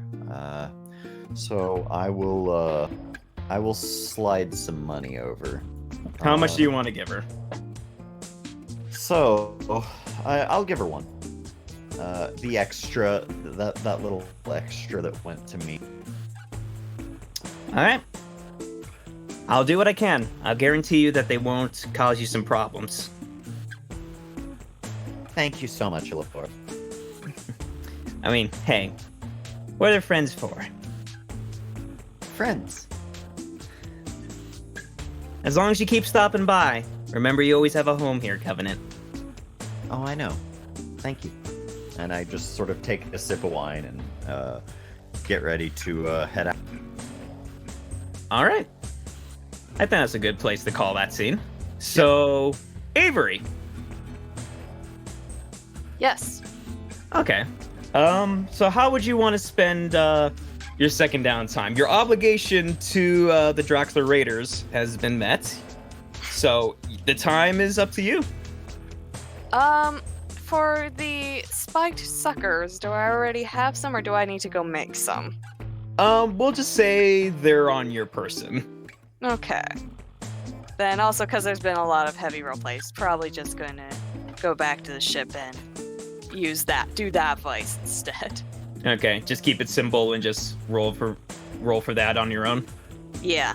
Okay, and that's what you want to do. So let's go ahead and indulge in more of your vice. After a hard day's work of tending to some people who are technically slumming it out. Technically. Yeah. My poor baby. Okay. Or Avery. So there have been people who are these were criminals you're working with, not just your average like low key criminals. Draxler Raiders are up there. You didn't notice a few picking at your suckers, so you still got some. But you did kind of see that when you left, people were a little bit more loopy than they should have been. Not from you knew what drugs you gave to people. So they swiped a few of the suckers. You wish you had a little more. You had to spend some time cooking them a batch just to feel good. It was a little peeved on you, but definitely could be a little more relaxing. Yay. Thanks, criminal. I'll remind you, if you want another downtime, you could just spend the cred. No, I'll just be stressed. Okay, I'm sorry.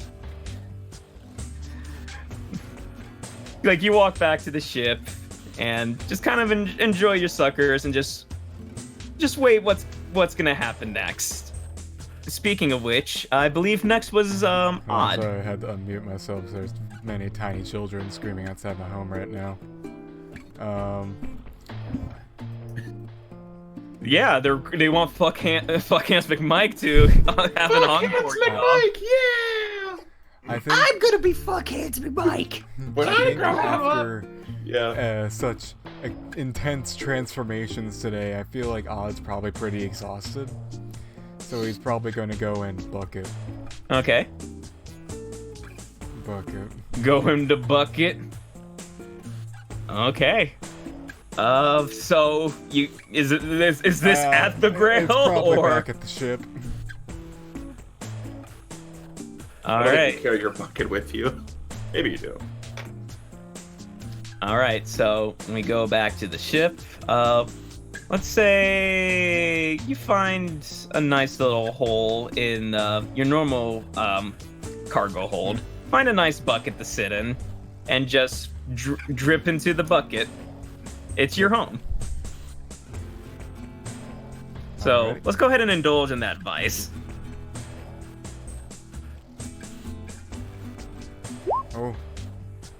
Oh, fun! Oh dear. You did just overindulge. So, let's go ahead and read rules on overindulgence. Yeah, you get to one. Yeah. All of your stress is gone. Yeah. So that is good. So you clear stress as you marked it, or as it's all gone. But now we have to figure out the consequence. And when you overindulge, there was a bad call because of the vice.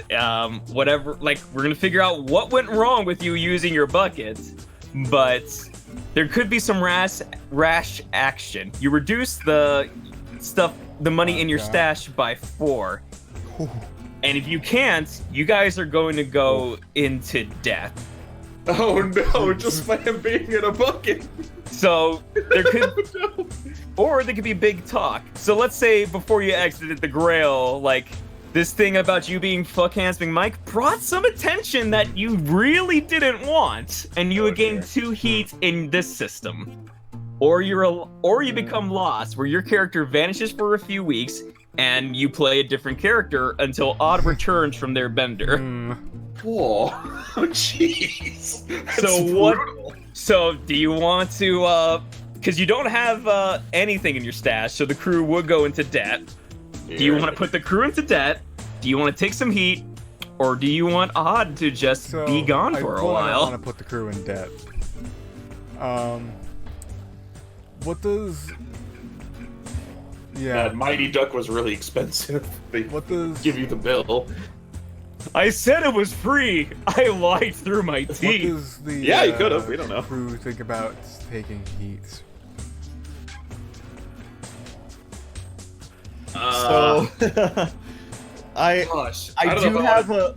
I don't know. So it depends, because I have an ability that gives me an extra downtime when it comes to laying low or acquiring an asset, and if I can use it first, I don't mind. But so it's not going to be the Brecht sector that would put you in a wanted level. Okay. It says the current sector. So right now the sector you're in is the whole sector.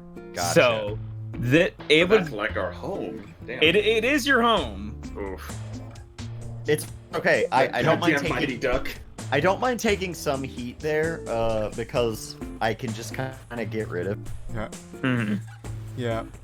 Because if I do have a way where I can get rid of Odd temporarily, that makes sense, I guess. If you guys want me to do that, but also, It's your decision. If the rest of the crew is cool with it, I'd rather just take heat right now. I'm okay with a little heat. Okay. So I don't want Odd to go. Your escapades as you didn't even try this, but you were posing as Fuck Hands McMike really just got the attention of a lot of people on this planet, and because there was a lot of attention, the Legion definitely overheard. So a call about Fuck Hands McMike, who with your physical description, with big hands and red and flaming, just is going all over the planet. They want to find who Fuck Hands McMike is and deal with him pronto. He is a legendary criminal. I like to think like the real Fuck Hands McMike is like, who the fuck is this? And is like coming after us now. Don't ruin my secret key. What I was gonna suggest if I had Odd fuck off is just that he just goes into the bucket and just does not reform for a while. That was gonna be my suggestion for that. Mm-hmm. So the nice thing about if you do go on that bender, any type of harm that you have suffered, when you come back, it's all healed. Level 2, level 3, anything is healed. I even have harm right now? Do you have any? I don't think I do. Let me check. Yeah. It's right under stress. You should, because you sure got sat on. No, I got it healed, I remember. Yeah. I think most of our stresses or harms have been healed by now. Okay. There wouldn't even really be much of a gain other than just not getting any wanted level. And it's up to you if you just want some minor heat, or to kind of have Odd form into his puddle and not come back, and you play somebody else. I kind of want to take minor heat, mostly just due to the fact I think it's going to lead to some fun RP later on. Yeah, sure. That's fun. Yeah, because like I said, the hard part is figuring out how we got heat from him being in a bucket. Oh no, and it wasn't directly from the bucket. It's people were talking about Fuck Hands McMike, which was Odd. Oh, gotcha. Yeah, that's fine. The story of Fuck Hands McMike has spread. Yeah, I'm good with that. Goodness. Yeah, so you guys are cooking up the legend of Fuck Hands McMike. He's a legendary criminal. Some say he's a fairy tale. Others believe. We don't know what's gonna come of this, but his name has definitely been told out because of you. So we'll see where that goes. I mean, he's definitely real. You can see the picture at the Grail hanging on the wall. It's fucking. Yeah. It sure is titled "Fuck Hands McMike" when you put that picture back on. There he is. All you have to do is not look like that ever again. Yep. Next is Thomas. Yeah. What's our boy up to? I'd like to use my second downtime to exercise prowess, and I don't know how to turn that into anything because that's kind of a like mechanical abstraction. There's no mechanical beat to it. You gain a point in the prowess unless you have training in it. Then you gain 2. I think your training is an insight. Yeah, I think. I believe it is. Let me look at the. For muscle? Let me. It's on the ship sheet. Yeah, so, it'll be on. Oh, okay. Daisy. Yeah, we have insight training. Yeah. So. Yeah. So if you were training insight, you get 2 dots of experience. If you're doing prowess, you get 1 dot. And it's just however you describe it. So, so you probably have like, I don't know, like a punching bag. Maybe you do some normal exercising. Like, you get yourself in fit shape. Thomas doesn't skip leg day. Pretty much. Or like, unless anyone here wants to be a sparring partner, maybe he goes out and looks for like. Oh, Steel would totally do it because he is. Hell yeah! He is high on his robot adrenaline. Oh. Yeah. What is it defined? Is it scramble or scrap? It's gonna be scrap. I am not that great at that, but that's okay. Let's have you be Briggs. You're fast, and that matters. Alright, Thomas, I have you know that I am a master of robot foo. He goes like, "Hoo-ah!" And he does like the Bruce Lee, like, come here thing. Bring it, you big old hunk of junk. Hey, that's not nice. Sorry. Do I scrap against that? Oh gosh, just not on my A game today. That's alright. It's alright. Well, let's see how this is contested. Let's see how Steel rolls and scrap. Controlled? Because we're just sparring? Yeah. You guys aren't trying to actually hurt each standard other. bonus 0. 4. Alright, so you guys are Hi. actually pretty evenly matched. Like Thomas, I feel like you probably have to slow down a little bit for Torrance, but you actually pick up some really nice moves, Torrance, and like definitely is an appreciated thing with you guys sparring. You guys are having a lot of fun. There's a little bit of flipping, and it's like you're kind of like playing out an action scene in your guys' head more so down the line. It's cooler in our imagination than it is in real life. Yeah, like Thomas is definitely getting his sweat going and getting the training he needs. But after you guys kind of settle in, this is just more of like, hey, remember in this movie when this happens, and you're just having fun. Yeah. We're a bunch of big dorks. Yeah.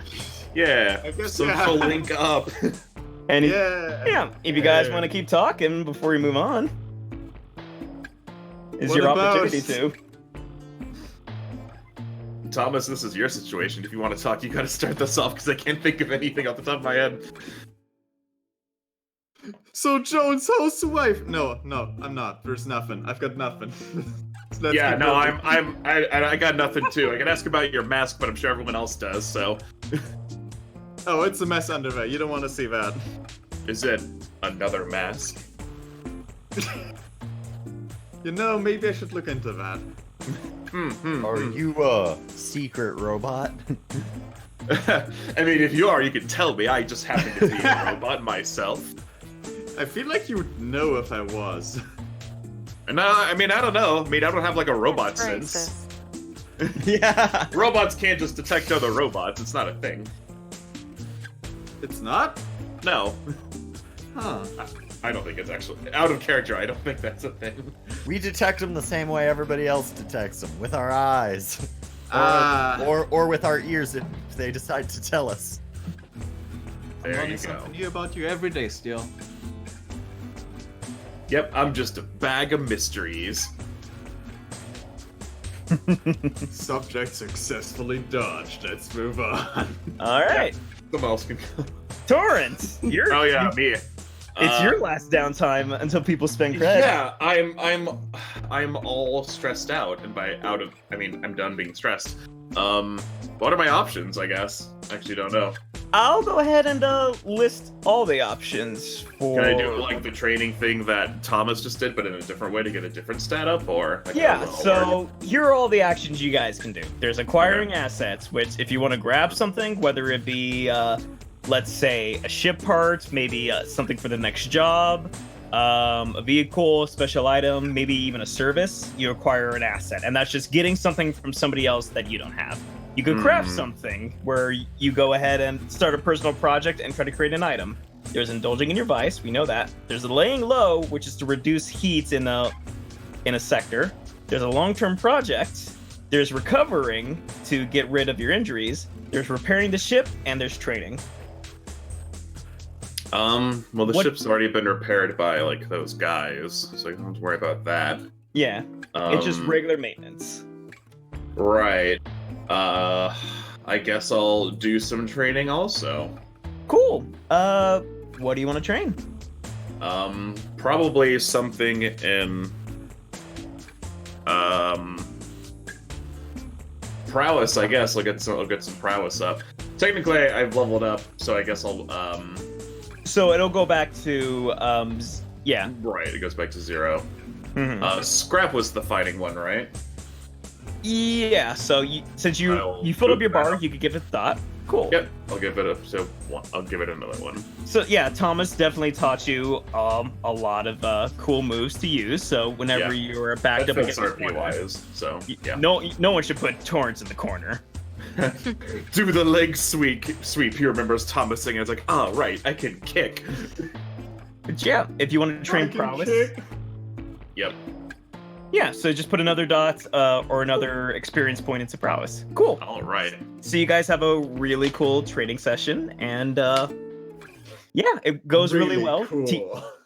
Yeah, well, definitely. Did you just see those action movie moves? It was a good thing. Guys doing cool things. I've It's seen a good movie before. It's a good thing no one was watching. I don't think they could handle that level of cool. Oh, they sure couldn't handle that. They couldn't contain themselves. Yeah. So that I believe everybody got 2 downtime actions. So unless people want to spend credits to get another, I do have my third that I can use to. That is true. The heat. Yeah, and so basically that what that looks like is just me putting out me looking at me side-eyeing Odd while saying I can't believe I have to do this, and like being like going in and ripping down the poster, quit impersonating legendary mercenaries. So yeah. So runabout. You said so you're gonna run around town taking away the posters? Yeah, like the fuck Hans McMike like on the wall. Just being like, I can't believe I have to do this. Hey, everyone, please forget about this idiot like, and his thing. When you first see one of those like posters, like his hand starts slowly growing, his hair starts slowly growing, and he goes like, "Stop impersonating legendary mercenaries." He's like midway through transformation, it goes back normal. Yeah. So, to me, that sounds like scrambling or skulking around town, just trying to get rid of this, unless there's something else that makes sense. Right. Let me see. On as far as getting rid of heat goes, it automatically works. Okay. Yeah, that's what we're trying to do then. Yeah, it's only if you want to reduce a wanted level do we have to worry about how well you rolled. Right. And so,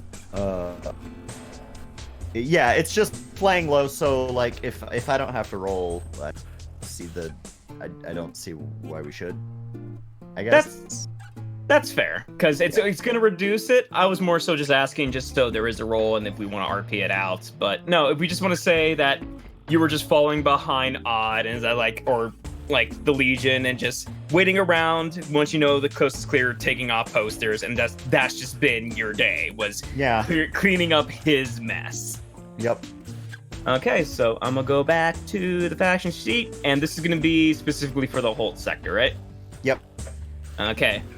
Unfortunately, like I said, the Breck sector's really high on heat, so you guys gonna have to watch and be careful if you do a job there.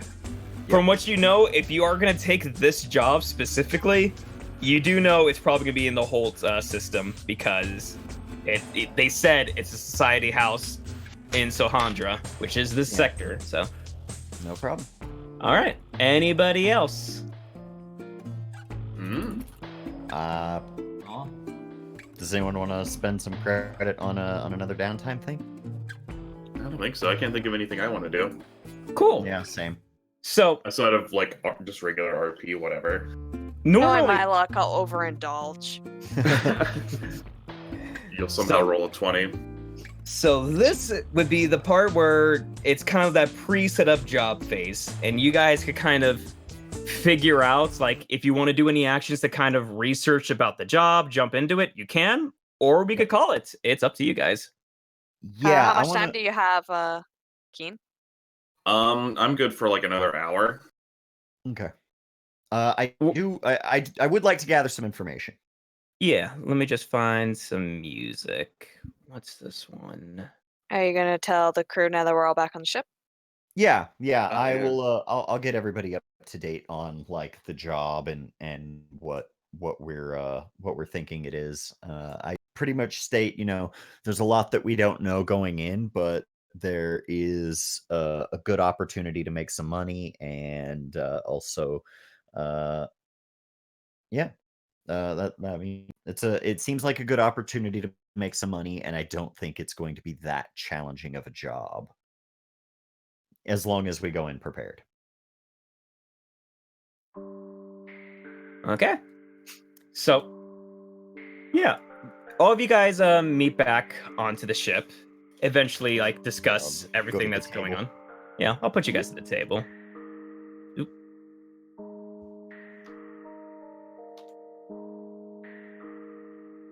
And it's just as much as you guys want to role play or roll. So you guys can make rolls to kind of figure out information. However you guys want. I just gave you all the information I could. And I'll sum it up again for those who may have forgotten. Stacy Weathers, who works for the Hegemonic News Network, wants a team to go and infiltrate a society house on Sahandra that belongs to the Turner Society. They do want to figure out what's going on specifically with House Malkaith.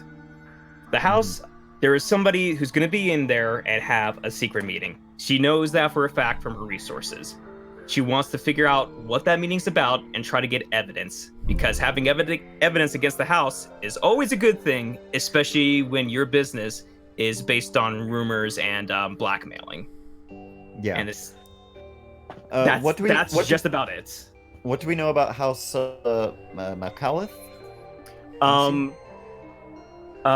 House Malkaith is the house that rules the Procyon sector. It was given to him to rule, but he has been thought of weak in power because, one, crime is going rampant, and he had a duel with someone within the hegemony that he lost, and it was very, very ungraceful.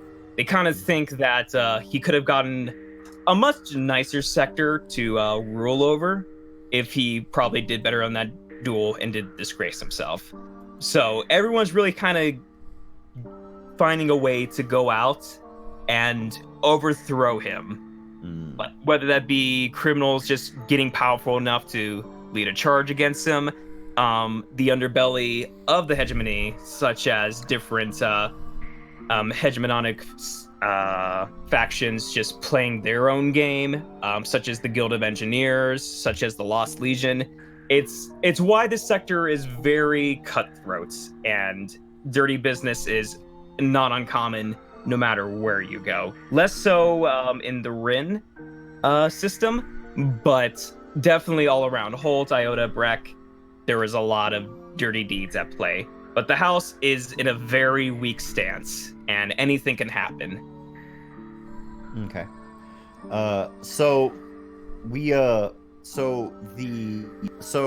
Just so I fully understand, the news people think that the House Malklaith guys are trying to set up a deal with the Turner Society, and we just need to go in and get evidence of that deal.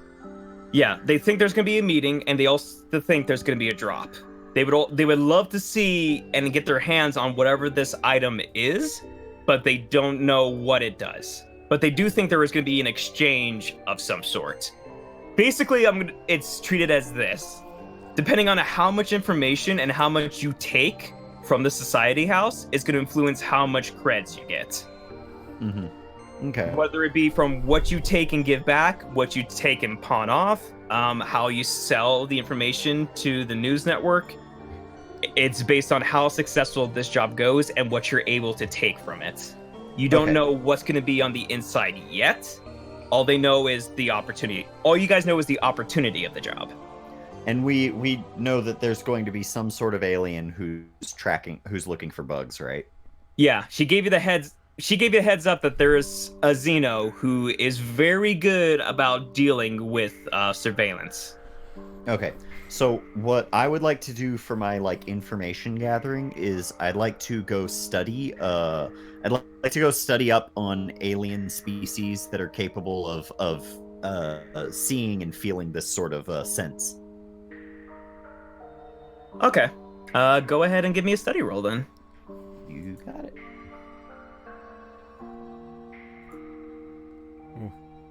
Oof.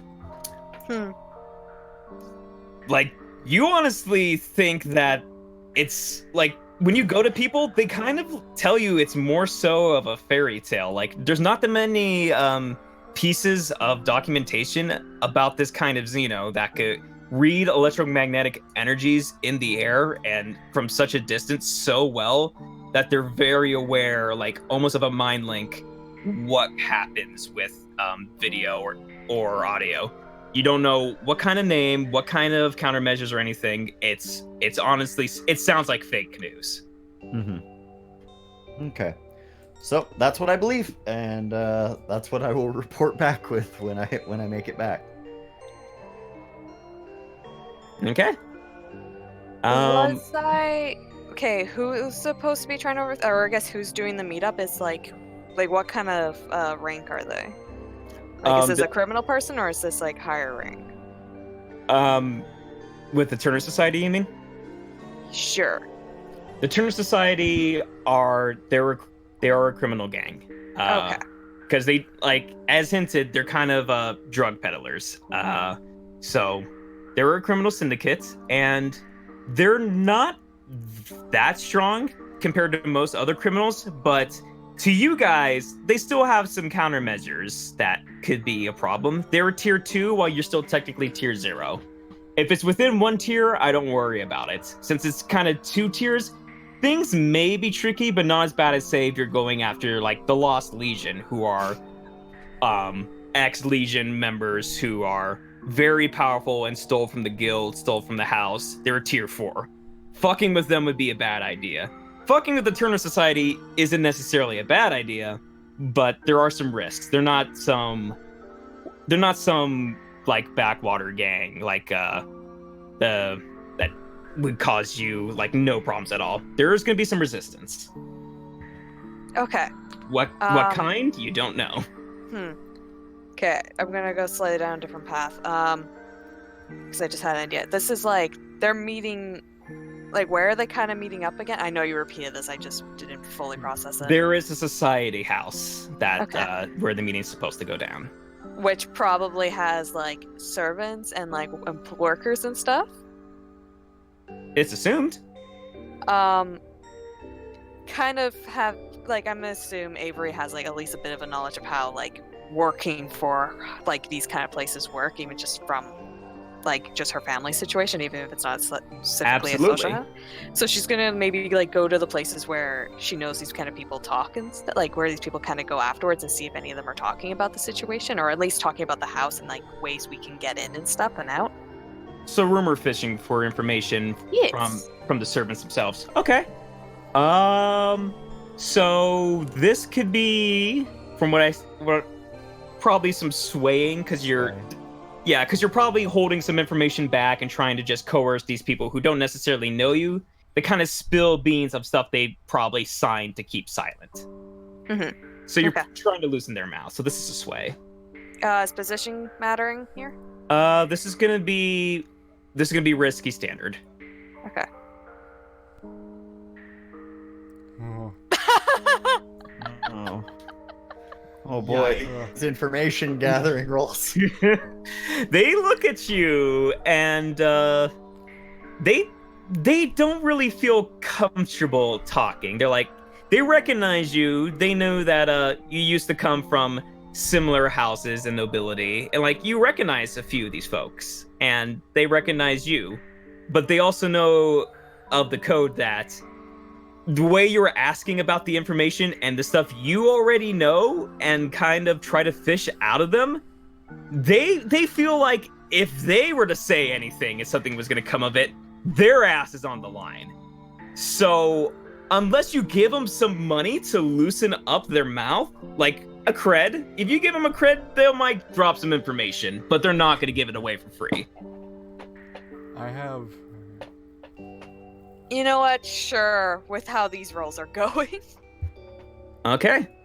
So take off a cred from your sheet, and from House Malclaith, they do tell you that the contact that is going to be doing the drop between them and the Turner Society is a man named Shim. Okay. Shim is a judge that works for the house and is very, like, everyone talks about how corrupt he is. Like, his rulings on a matter of cases are usually unjust. There's usually a lot of money tossed back and forth. He's usually who you get to try your case if there's gonna be a swing. It's never a fair trial if Shim is ruling over it.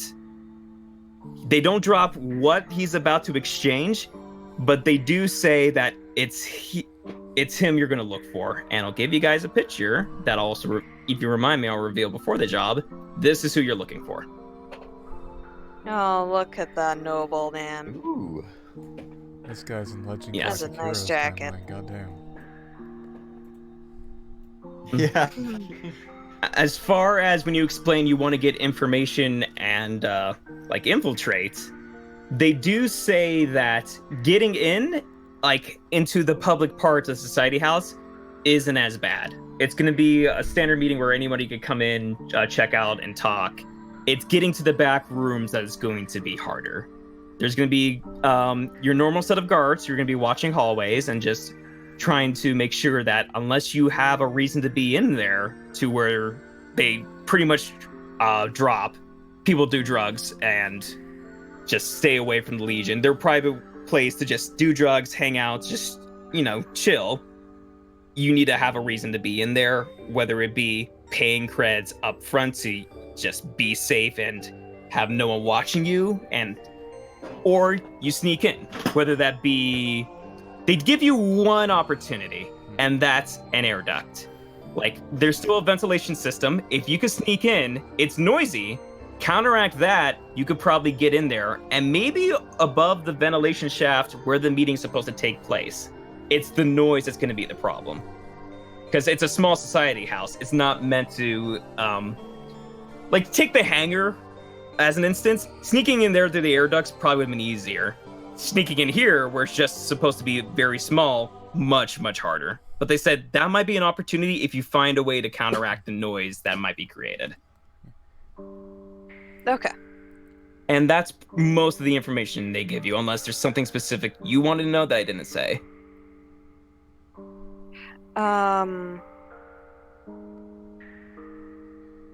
No, I don't think There's so. something I think I might be able to do here to help. Of course I have the I know a guy ability. But you do have the I know a guy ability. If I could take this chance to call Dad, because with the reference of that Xeno and whatnot, would he know anything about it? Okay. Sure. So this is definitely consorting. This is somebody you know, and you're not lying, you're not commanding them, you're not doing anything, you're just asking them, like, Father the Son, can you tell me about someone who has these abilities? Yeah, I'm gonna do that. Okay. Do I roll something for that? Or... Oh, okay. You're gonna roll consort.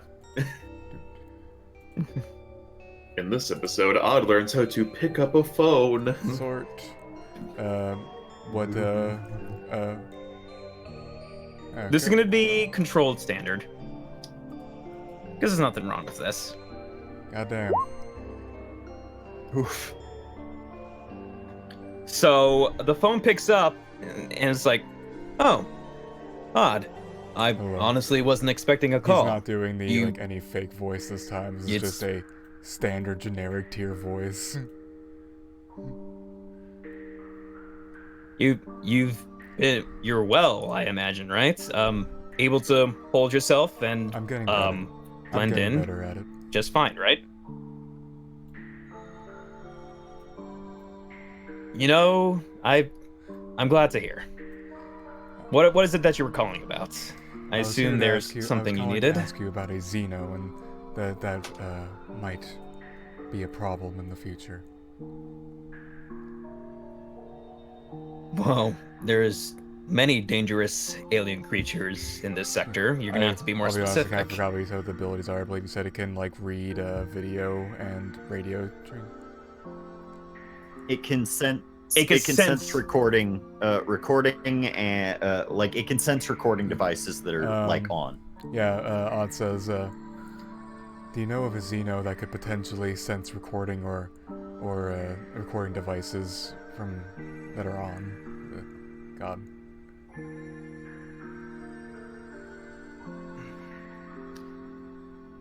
I mean, it sounds familiar. You're gonna have to give me some time to figure this out. Like, maybe like a couple of weeks to figure that. Like, right now I've been busy, so I can't just drop everything to just go on this like book hunting through this.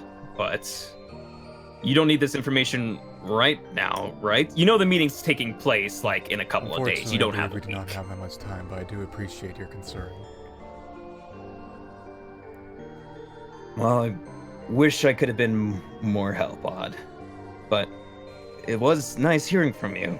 If you give me more of a heads up, I'd like to help you in the future. Maybe even see you again. Okay. You take care now, okay? Love you too, Dad. I love you. And he hangs up. Okay, that's all I got. Yeah. Bad research. Yeah? Yeah, I got nothing. This isn't Steele's bag. So like, as far as information gathering goes, if you can figure out a way to logically tie one of your abilities into gathering information, you can ask one of the little questions down at the bottom of your sheet where it says gather information. Yeah. You just gotta roll above a 3.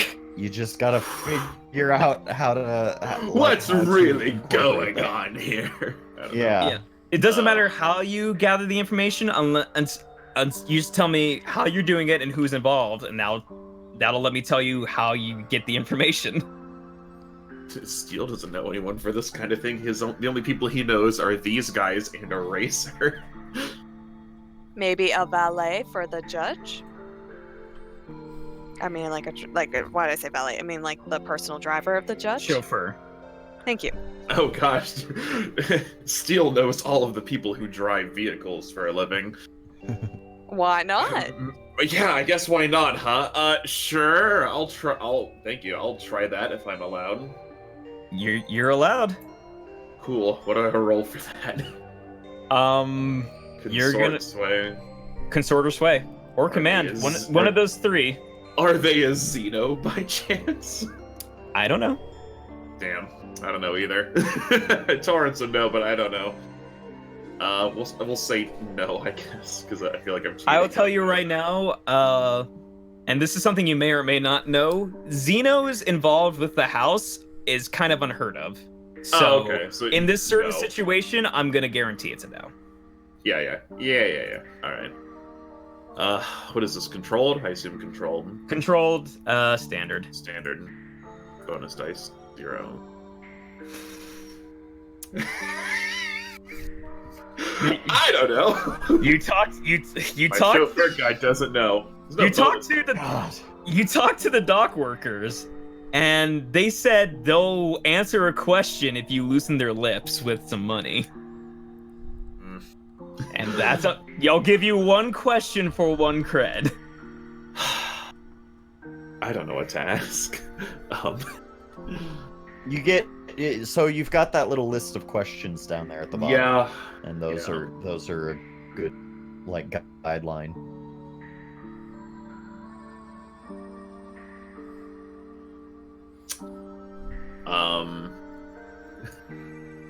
Yeah, we have. I'll spend a cred to ask about a detail for a plan. Okay. I guess So- that one sounds okay. Sure. I'll just Someone ask. so- I'll ask you. So what plan specifically? Because there could be multiple plans in place here. How to get in, how to circumvent this alien they may or may not know of. Like what specifically? And just remember, this is the person who's going to drive the judge. So what plan do you want to ask? So yeah, I can either ask like, what would he know? I feel like he would probably know like what we'd be going up against, like their security. So we can plan that way. Mm-hmm. Is everyone fine with like knowing that information, or do you want me to figure? Yeah. Knowing what kind of security we'd be going up against is pretty valuable. So yeah, okay. So I'll ask that. Yeah. Okay. They are armed only through melee combat. So they'll have knives, they'll have batons. They feel that having guns inside of that house puts up too much of a scary front that people don't really want to go to their house to do drugs. So they have to have some protection, but it's very minimal. You feel like the obstacles that would be harder wouldn't necessarily be fighting your way through. Like it's the alternative to that is that's the normal amount of guards, and causing trouble might set the meeting to just be adjourned or put to a different point, because as soon as there's trouble, why would they have a meeting? So it's not necessarily fighting your way through, it's getting in without causing too much trouble. So as far as the security, it's very minimal amount of guards. We could handle them, but we also don't want to make a lot of noise either. Like it's not heavily staffed, it's not heavily armed. It's alerting anybody that's going to be the problem. The more you guys cause like the alert levels to rise within their ranks, that's what's going to make the job more complicated. As far as complications, if something goes off, you could handle it, but it might cause the job to be a failure if, say, they hear about the job and Shim and whoever he's meeting with escape.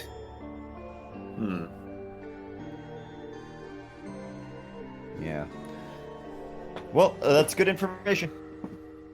I helped. You wouldn't have to worry about having to be heavily armed yourselves. I'll also say this. They don't usually mind people who look like they're packing a little bit. They don't like definitely people who are packing heavy amounts of stuff. Like So, this light or society normal house. would make sense. You think you might be able to get away with normal loads just for free, because they expect people to just bring in gear. Sure.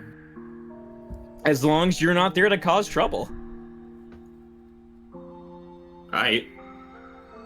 Yep. So yeah. Okay. Anything else? Because once we're done, you guys are gonna start the job next. Like once we do the next session, of course. But Yeah, I think I think as far as like, considering how bad we all rolled, I think we got more than nothing, and we certainly rolled nothing. So Well, it's a good thing we got 15 cred on the last mission. yeah. Yep, and you're not sure how much you're gonna get here, but it'll hopefully make up definitely for the creds you guys got to loosen some lips and to keep people from actually interfering. But We might who get an knows? autograph from Fuckhands McMike. I It hear just that looks like goes a high in the scribble on a black piece of market. paper. God. Odd mumbles from the other room. He writes it in your blood, so it's very Aw. personal. Damn. All right. So I guess there's nothing else. We'll conclude, and we'll see what happens when you guys go to the Society House next time on Scum and Villainy. But Heck yeah. yep. Okay, so there is fan art, but also, give me 1 second. I'm gonna finish up this character poll. Yeah. Do we while do we're doing that, experience on? we do, because there's some triggers such as talking about your background and vice that usually come out better than they do on jobs, which I like. Mhm. So things specific to carrying out a job probably isn't going to come out, but that's why I encourage like role play and such, so you guys could get out some stuff about your backgrounds and just have that influence your experience. Mhm. So let's start with Torrance. Oh, me? Yeah. So let's look on your So playbook advancement. Yeah. Every time you roll a disparate action, okay, I did that already. Yeah. So Each of the section mark 1 XP in your playbook or in your tribute, or 2 XP if the item occurred multiple times. You address a tough challenge with speed or flair. Yeah, I guess. I'll did give drive you. off some buildings. But doesn't that count as the other thing, or is like? I gave it for you Deal. just for roll. I will give you 1 because I guess it is a challenge to see if you're gonna live driving off a building. Yeah. Express your beliefs, drives, heritage, or background. No, drives. No, Okay. I don't think so. I've expressed my drives by driving. By driving? No, I don't think so. Struggled with issues from your vice or traumas during this session. No, I didn't really have any problems, actually. It went really well. Went pretty well. Yeah, if I died or something, that would probably be a struggle, but... If you gotten hurt, I would have given you hits, but you didn't. Yeah, You looked no. real cool. Yeah, so just the 1. All right. All good. I Odd. believe we struggle with issues from my vice this session. It did cause you trouble with with heat, so that counts. So yeah, you struggle with issues from your vice. You address a tough challenge with charm or of Handpicked audacity. Mike, eating an entire duck in 1 gulp. No. Do you find that charming, J-Man? Okay, that answers that question. You express your beliefs, drive, I don't heritage, think or we talked to background. Dad enough to say I expressed any background. I would say it would go from your heritage, because you are in some way a weird Xeno yourself, and kind of using that with your heritage and background, I'll give you it. Take another one. I think that was a clever thing to do, of like, I'll call my dad. It's like, you do have a Xeno background and connection. That's cool. Covenant. Let me see here. I just had the page up, and for some reason I just took it down. So anyway, you expressed a tough challenge with deception or influence. No, not really. You expressed your beliefs, drives, heritage, or background. I would say so, yeah. Yeah. Because, like, yeah, we dealt with a little bit of my duties towards the Concordiant Knights, and I talked to a couple of people that I know. Yeah, and if you 1 or 2, if you think you did it enough, I would also give just you coming back as a singer. It's just like, that's how you used to work at the Grail before getting involved. I think it dove enough into your background. Yeah, I'll give myself 1. Struggled with issues from vice or traumas? No, not yet. Okay. Thomas. Yeah. Let's look at your sheet and figure out. I don't believe I addressed any tough challenges, period. Never mind with force or threats. And I didn't really struggle with issues from my vice or traumas. Okay. Did you express your beliefs, drives, heritage, or background? I think so. You background you would talked to me. Yeah, we had that background would be conversation. generous, but drives, yeah. You express your belief. Yeah, you express the belief of dealing with our king is a high priority for you, even maybe almost Right. above running with this gang. So I think that's a good belief. Alright, so that is 1? Yep. It's usually very small on downtime sessions, but it still matters. And then Avery. Hello. So you addressed a tough challenge with insight or compassion. No. I'll leave that up to you. Like, it wasn't necessarily a challenge, but you did deal with the Draxler Raiders, like their medical needs, and that's up to you. I dealt with voodoo splurting. That's the tough challenge. Okay, I'll fair. I'll do one. Well, yeah, I don't mind. That sounds fair. You express your beliefs, because technically it was a challenge because it was an entanglement consequence that they wanted you to do it, or I was going to take away a point of their reputation with you. Oops, I made it my own advantage. Oops. You express your beliefs, drives, heritage, or background. Not to a player character, though. That's fine. That's fine. Okay. Like, you still expressed it to Voodoo, and he does know that not only are you a doctor who never got their license, there was something that caused you to have to skip out and go and live a life in the underworld. So that's expressing your background. And giving that information to Voodoo and the Raiders may or may not be a hindrance. Or a benefit. You don't know. Oh, I didn't even consider that. Oops. That's why it's fun to RP. You struggle with an issue from your vice or trauma during this session. I don't think one that I get a benefit from. They just took my suckers. They took my suckers. They did. I mean, that is kind of an issue. You didn't get all the suckers Voodoo, you wanted. Look, we're sucking all these It's lollipops up to you. just like you suck your own dick. No, I think like the first one and the second one are both kind of half points. We'll just combine them. Okay. So yeah. And before we forget again, even though this may not come up too much, the Daisy's character sheet. Execute a successful transport smuggling operation? No. Containment challenges above your current stations? No. Bolster your crew's reputation or develop a new one? Hands make Mike. I don't think so. They can go either way, really. I'm gonna say no from the stuff I know in the background, and then express the goals, drives, inner conflicts, or essential nature of the crew. Up to you guys. I don't think so. We might have gotten into it a little bit, because it's like we're still a very fresh crew. Even though we've done a little bit of work together, I have like Covenant did express that we don't really like talk to each other. I'll count that as an inner conflict, because it's gonna put some strain if you guys can't communicate effectively. Yeah. Yeah. Also, Avery was just gone the entire time. So maybe there's some crew bonding issues that are going on.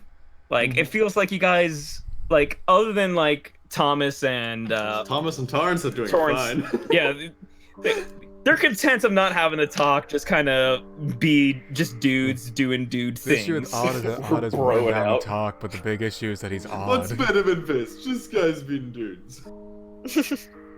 Odd's always a funny one to watch. I'm glad you... It's hard to talk to Odd because he doesn't, like, make any fucking sense. Like... Avery will probably have the patience to talk to you, but oops.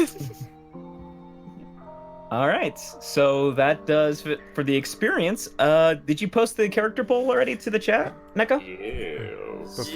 I did, but I will post it again, just in case. Yeah. Post it again while we look at some fan art. I'll post it again. And I'll post it again, too. So, first on the fan art, we have some art from Chibi Sheepy of Covenant getting healed by Avery.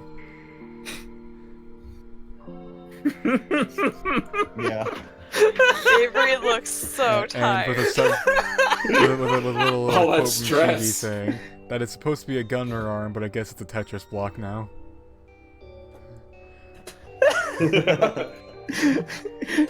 After that, we have another one from Chibi Sheepy, an edit with Avery and Gun. Gun. Yeah. Gun. Excellent. We have That's a cool another one gun. from Chibi. Hey, Voodoo! Penis! Using the emote that she made for me that is a fusion of me and Tanigaki from Golden Kamuy. Excellent. Another one from Chibi yet again. It's fuck hands, Big Mike. Oh no! Yeah. Curse. From Taikyo. So what was the physical description of fuck hands McBite again? From Taikyo, Yeah, we have trying to solve the Tetris puzzle. Oh my god! You have to do it just right or it won't disappear. That's so cool. From Just Dive In, we have Uksu. Well, would you like some insurance? He's Oh, got I the love little. it. So imagine if Scum and Villainy becomes the big thing, are we gonna get plushes of fucking Uksu? I feel like that's what should happen. Sometimes I get really happy, like reading like here's the default people of this crew, and I read Uksu's. I'm like, I love him. From This Elvis is Dreamer, great. we have. I'm not sure if this is supposed to be Covenant or the other singer.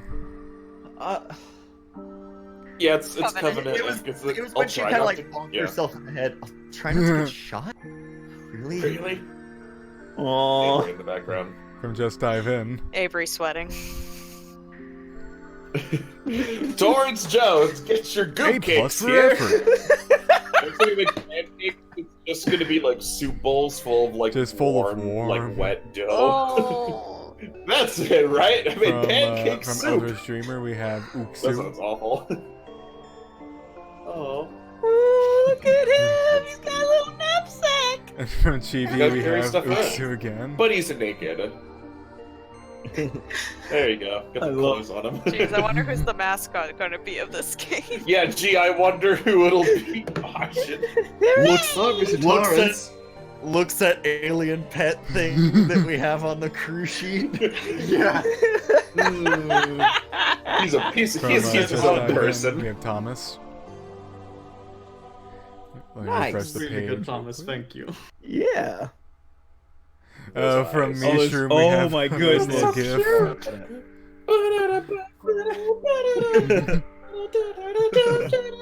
Calling you. That is wicked. Yeah, more or less, that's right. Let's see. You got it. Nice job pulling out that crit key, and I was not expecting it. Me either. I'm like, well, Alright, this will go let's one go to of the two ways. character poll. In last place, we have Tide, Covenant, and Thomas with 2 votes each. In second place, we have Tide, Avery, and Odd with 5 votes each. And in first place, with 8 votes, we have Torrance Steele Jones. Keen, give us a speech. I didn't expect to get a crit, so yay me. I'm glad I You're didn't die. the only good roll. Yeah, kinda, huh? It's like, shit, you pulled a crit on there. I give you, like, here's everything about both the house and the Turner Society. Have fun. Oops. I had a fun time. It was good. Fun So switch. Yeah. that's generally how the game is going to be played. We're gonna do a job, we're gonna do a downtime, and we're just gonna have our relationships and story build from there. Groovy. Yeah, I hope you guys enjoyed it, because now we kind of completed our first whole round like cycle of the game. Martin, thank you for running this. Everyone, thank you for playing this. Thank you. Getting up also. Audience, thank you for watching and probably largely getting up pretty early in the morning. Unless you're from Europe. In which case, Unless you're from hey, Europe, in which case, hey, thanks for showing up. Yeah, Here's the stream This for is you. For you. Yeah. Alright. just There for you you. go. Say bye, everybody. Bye. Goodbye. Bye.